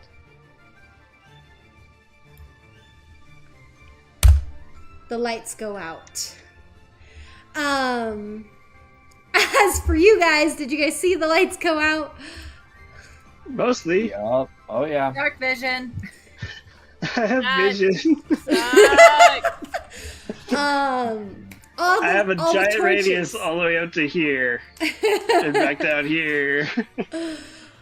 Oh, yeah, as all the lights go out. And we have now entered phase 2 of the battle. As Nuvian is now here. Sitting on his throne. But he rises to join the fight. So Douse doesn't have dark vision. Is he supposed to see this much? Well, you saw all this stuff before the lights went out. Okay. No, I think he has vision. Yeah, I can see. He can see further out. He has vision right now. Mm-hmm. And it might be because of the token he's controlling. I don't know. Yeah, No, it is not connected to my wisp. Oh. It is.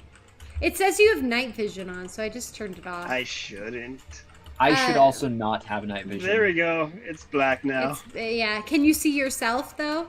Yes. Let me take off Dusty's night vision. Here we go. Oh, very nice. I think Amaris, Davdan, and obviously what's his face? Esmond has dark vision. Do elves have dark vision, right? Elves do, yes. Okay. Dane is also. Wait, do half elves have dark vision? They should. Okay, awesome. So Dane is also fine.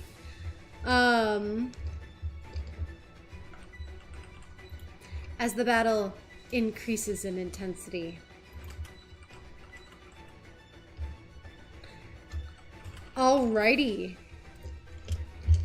As the lights are now out. Okay. It is now Nuri's turn. You ruined my plan. Now I have to make a new one. Yeah, because the lights are out now? Yes, I can't see. Ah, dang it. I'm assuming that wasn't a spell he did, was it? I'm not even in range for that. Never mind. It is thaumaturgy. Yeah, thaumaturgy. Yeah, doesn't the shadows make Esmond stronger? Yeah. They also make Esmond stronger. Okay. He's gonna be way more cool now. Also, you can't see it coming in the air tonight. Yes, Steve, the song. Okay. Okay, so Nuri... Wait, do my skeletons have dark vision? Can they even see anything? Okay, they can see. Okay, we're good. Okay, Nuri. I was gonna do something cooler, but now I can't because I have to see. Wait, does this one need sight? Oh, wait. Okay, I'm gonna do this one, actually. And just hope for the best? Okay, yes. Wait. Yes, okay, I'm going to cast Ice Storm using a spell scroll. Okay. And it's in a spot within 300 feet, which is the throne. And so she's casting it right on the throne, is where she's casting it. Okay. I'm using it for my spell scroll, but this is one I do know, so I will just put it in the chat for you. Essentially, it's 20-foot radius ice storm that forms and just starts slamming everything with these ice rocks. But I can change what it is. So I'm gonna make it radiant again and hope for the best.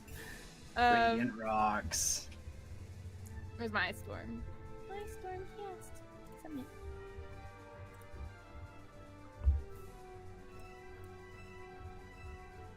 In range. Yep, okay. So it's 20-foot radius, 40-foot high cylinder. Point within range. Each creature in the cylinder must make a dexterity saving throw. Okay, let me roll for him real quick. And I'm gonna use... No, I'm not, actually. I was gonna use my inspiration to make it disadvantage for him, but I'm not gonna do it. He failed, but he is going to use a legendary resistance to succeed. Ah. Okay. Well, he still takes half damage. And then Make it rain Dahlia... corgi butts. That'd be funny. And then Dahlia needs to do one as well. Yes, Dahlia will do it. Natural 20 on Dahlia. Ah, she's terrible. The one Okay. good saving throw you have ever rolled in this campaign. I know, right? We did it. On the final battle. So it's the 4d6 that's ice. I'm changing that to The blood dice radiant. is murdering you all. Grumble, grumble. I just tossed it down and it rolled another 20. It's gearing up. That's 120 wasted. We got this. Take it off. All right. Take away the blood dice. Take them away. We don't need them. Melody Wolf says, can I Gone. give disadvantage? If you would like to give disadvantage to Dahlia, yes, you may. Use your inspiration. I will have her roll again. And she fails. Nice. Very good. Okay, so she takes 9 bludgeoning damage, but he takes 4 bludgeoning, and then they take, for radiant,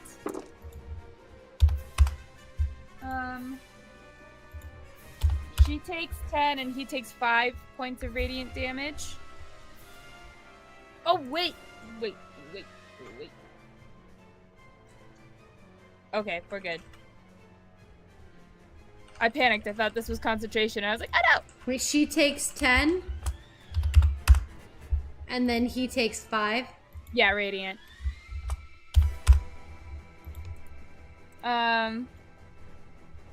Okay. Each creature in the cylinder. Okay.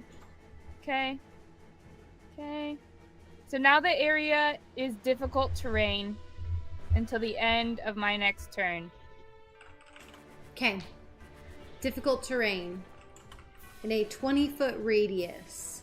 Yes, because like just rocks are pounding down. So if they're doing any spells, they need to roll for concentration. Okay. Essentially, this area that I just encircled is in purple is going to be the difficult terrain. Okay, alrighty. And that was then your turn? Nope, my skeletons get to go because my bonus action is telling them to attack. Sorry. That's Skeletons alright. have dark vision? Question mark. They do. Oh, there you go. Yes, I just checked. Yes, skeletons have 60-foot dark vision. So, I'm going to move them up I think it was here. And then, is that technically in its space? Yes, that is in its space. And it cannot be there. It goes there. Mhm. I double check. Yep, that's as far as it can move. Okay, and then this one. Is this platform elevated?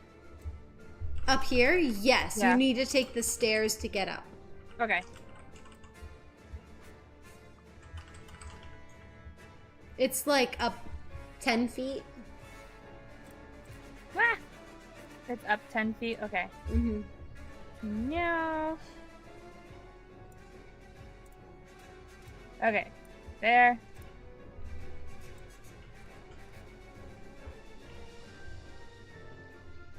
There. Actually, no, it's gonna go there. I'm gonna move them first and then just roll all their attacks.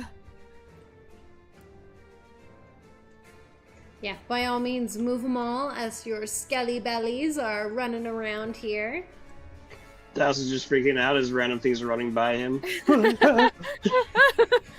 like, oh my Okay. gosh! So, this one is going to attack the guy right in front of him with the sword. Okay, roll the hit. She just gets a straight roll. Man, I cannot roll tonight. Okay. He misses, I'm assuming, with the 8. An 8 does miss. Okay. The other one will attack the girl in the middle who was stunned a few times. He gets advantage. And gets a 10. He cannot roll. I'm Misses. the odd dice. This is sad.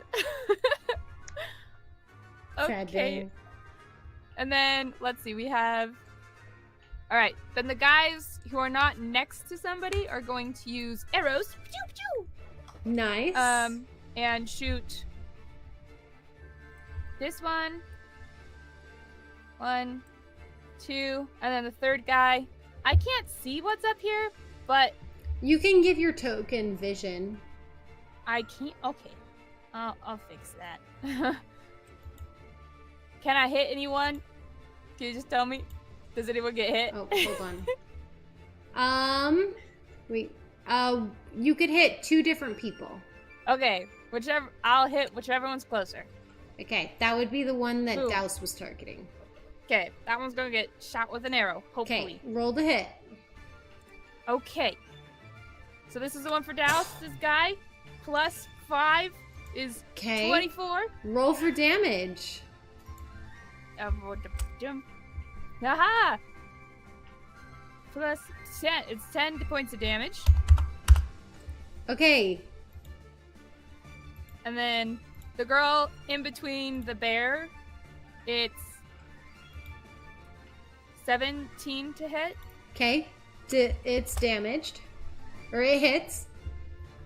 7 points of damage. And then the one on the staircase, at the base of the staircase, Oh, wait. How many points of damage did you say? it was 7. 7. And then the one on the staircase gets a natural 20. Okay, Hit. dang. Nice. Nat 20. Double damage. So is that, can I choose between rolling the dice twice, or is it just doubling the number on the dice? I'll say you can choose. We're gonna roll twice. Should have taken it the other one. So that's 9 points of damage. Okay. And that's now the end of my turn, because I'll have Houdini fly up with me. I lost him. I don't know where he is, but he's by me. Let's just say he is. Here, I will find him. Where even is he? Actually, I've lost him too. I don't know where he is. Oh wait, I Oh, think he's never on mind. your token. He was underneath me. Never mind. I found him. I found my There we bird. go. Woohoo! All right, Sierra. End of your turn, finally. End of my turn. Sorry. It's so Okay, no, you're good. Nuvian's gonna take a legendary action. He is going to vanish into the shadows. I know. And he will actually reappear in front of Dusty. Dusty just kind of like squinting. He's just like, ah! What's going on? Like, And he is going to stand up. strike you. Okay. Hold on. I will let the attack go to my mount. Let me just roll his thing real quick. Wait, you can force him Do to your go to your mount? lions have? I can With the- because of with the mounted stuff. combatant. Well, mounted rules. I can force attacks to Oh. go to my mount instead of me. Does a 15 hit? Yes, it He's does. actually... He has a reach of 10 feet, so he's not going to get right up next to you. Because he's striking with a lance. 1d6. Okay, plus the... Okay. Sorry, give me one sec. I've got to...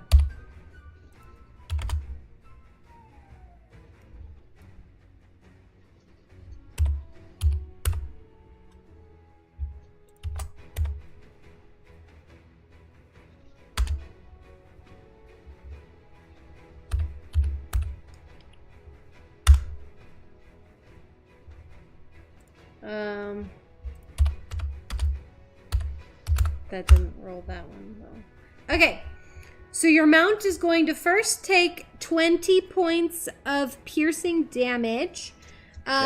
Then it's going to take 38 points of necrotic damage. Okay. All right. Yeah, it's dead. In case anyone's curious. No. No. It Oof. poofs and Not the you poor fall guy. onto the ground. He like falls onto his butt, like stands back up. And then Nuvian vanishes into the darkness again.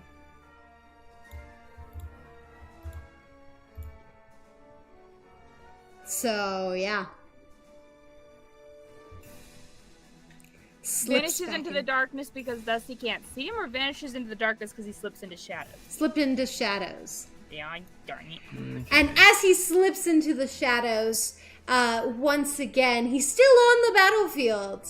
But we are going to end tonight's session on that cliffhanger and continue with the start of the NPC turn next game. I know, sad, not the Corgi Lion, but it is 10 p.m. So Rip. we are going to head to the next... We're getting into the big battle, guys. You guys are going to have to get creative as to how you're going to fight this. As all of the torches have gone out. You guys are in the dark and the drow have the upper hand. Will the party be able to survive? That's a good question. If you would like to comment on this YouTube video what tactics you think the party should use to try and beat Nuvian, I'm sure they'd appreciate it, honestly. be fun. But you will also get audience inspiration if you answer that question of what tactics should they use? What should they do to beat Nuvian here? Who would be and- the first to go down? Who would be the first to go down? Yeah. Alrighty.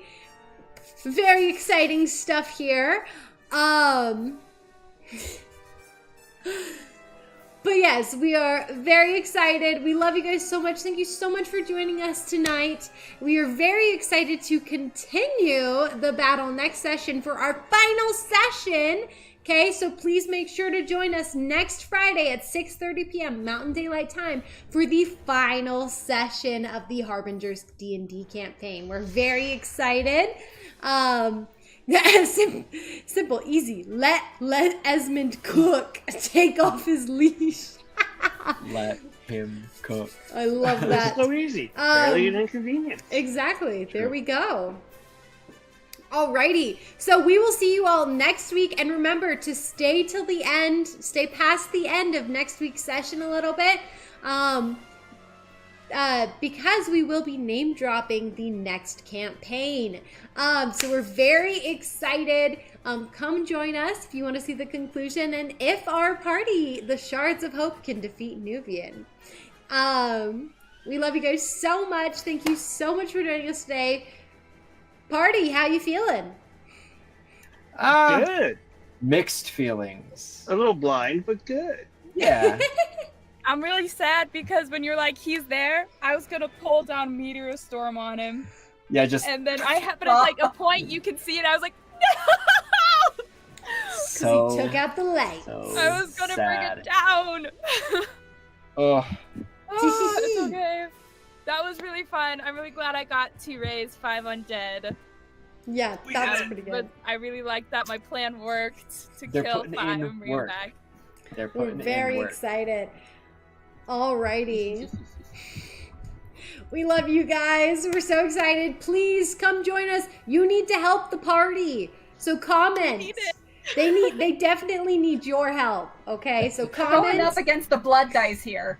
Exactly, Yeah, right? So comment what tactics you think they should use. And you'll get audience inspiration to be able to use for next session because they need your help in order to defeat Nuvian. I don't think they could do it without it. Little tidbit here. Next session is the last session, so use all of the inspiration because it doesn't carry over to the next campaign. So if you have Does it, not. use it. Next week is your last chance to use it from this campaign. Yep. So it's exciting.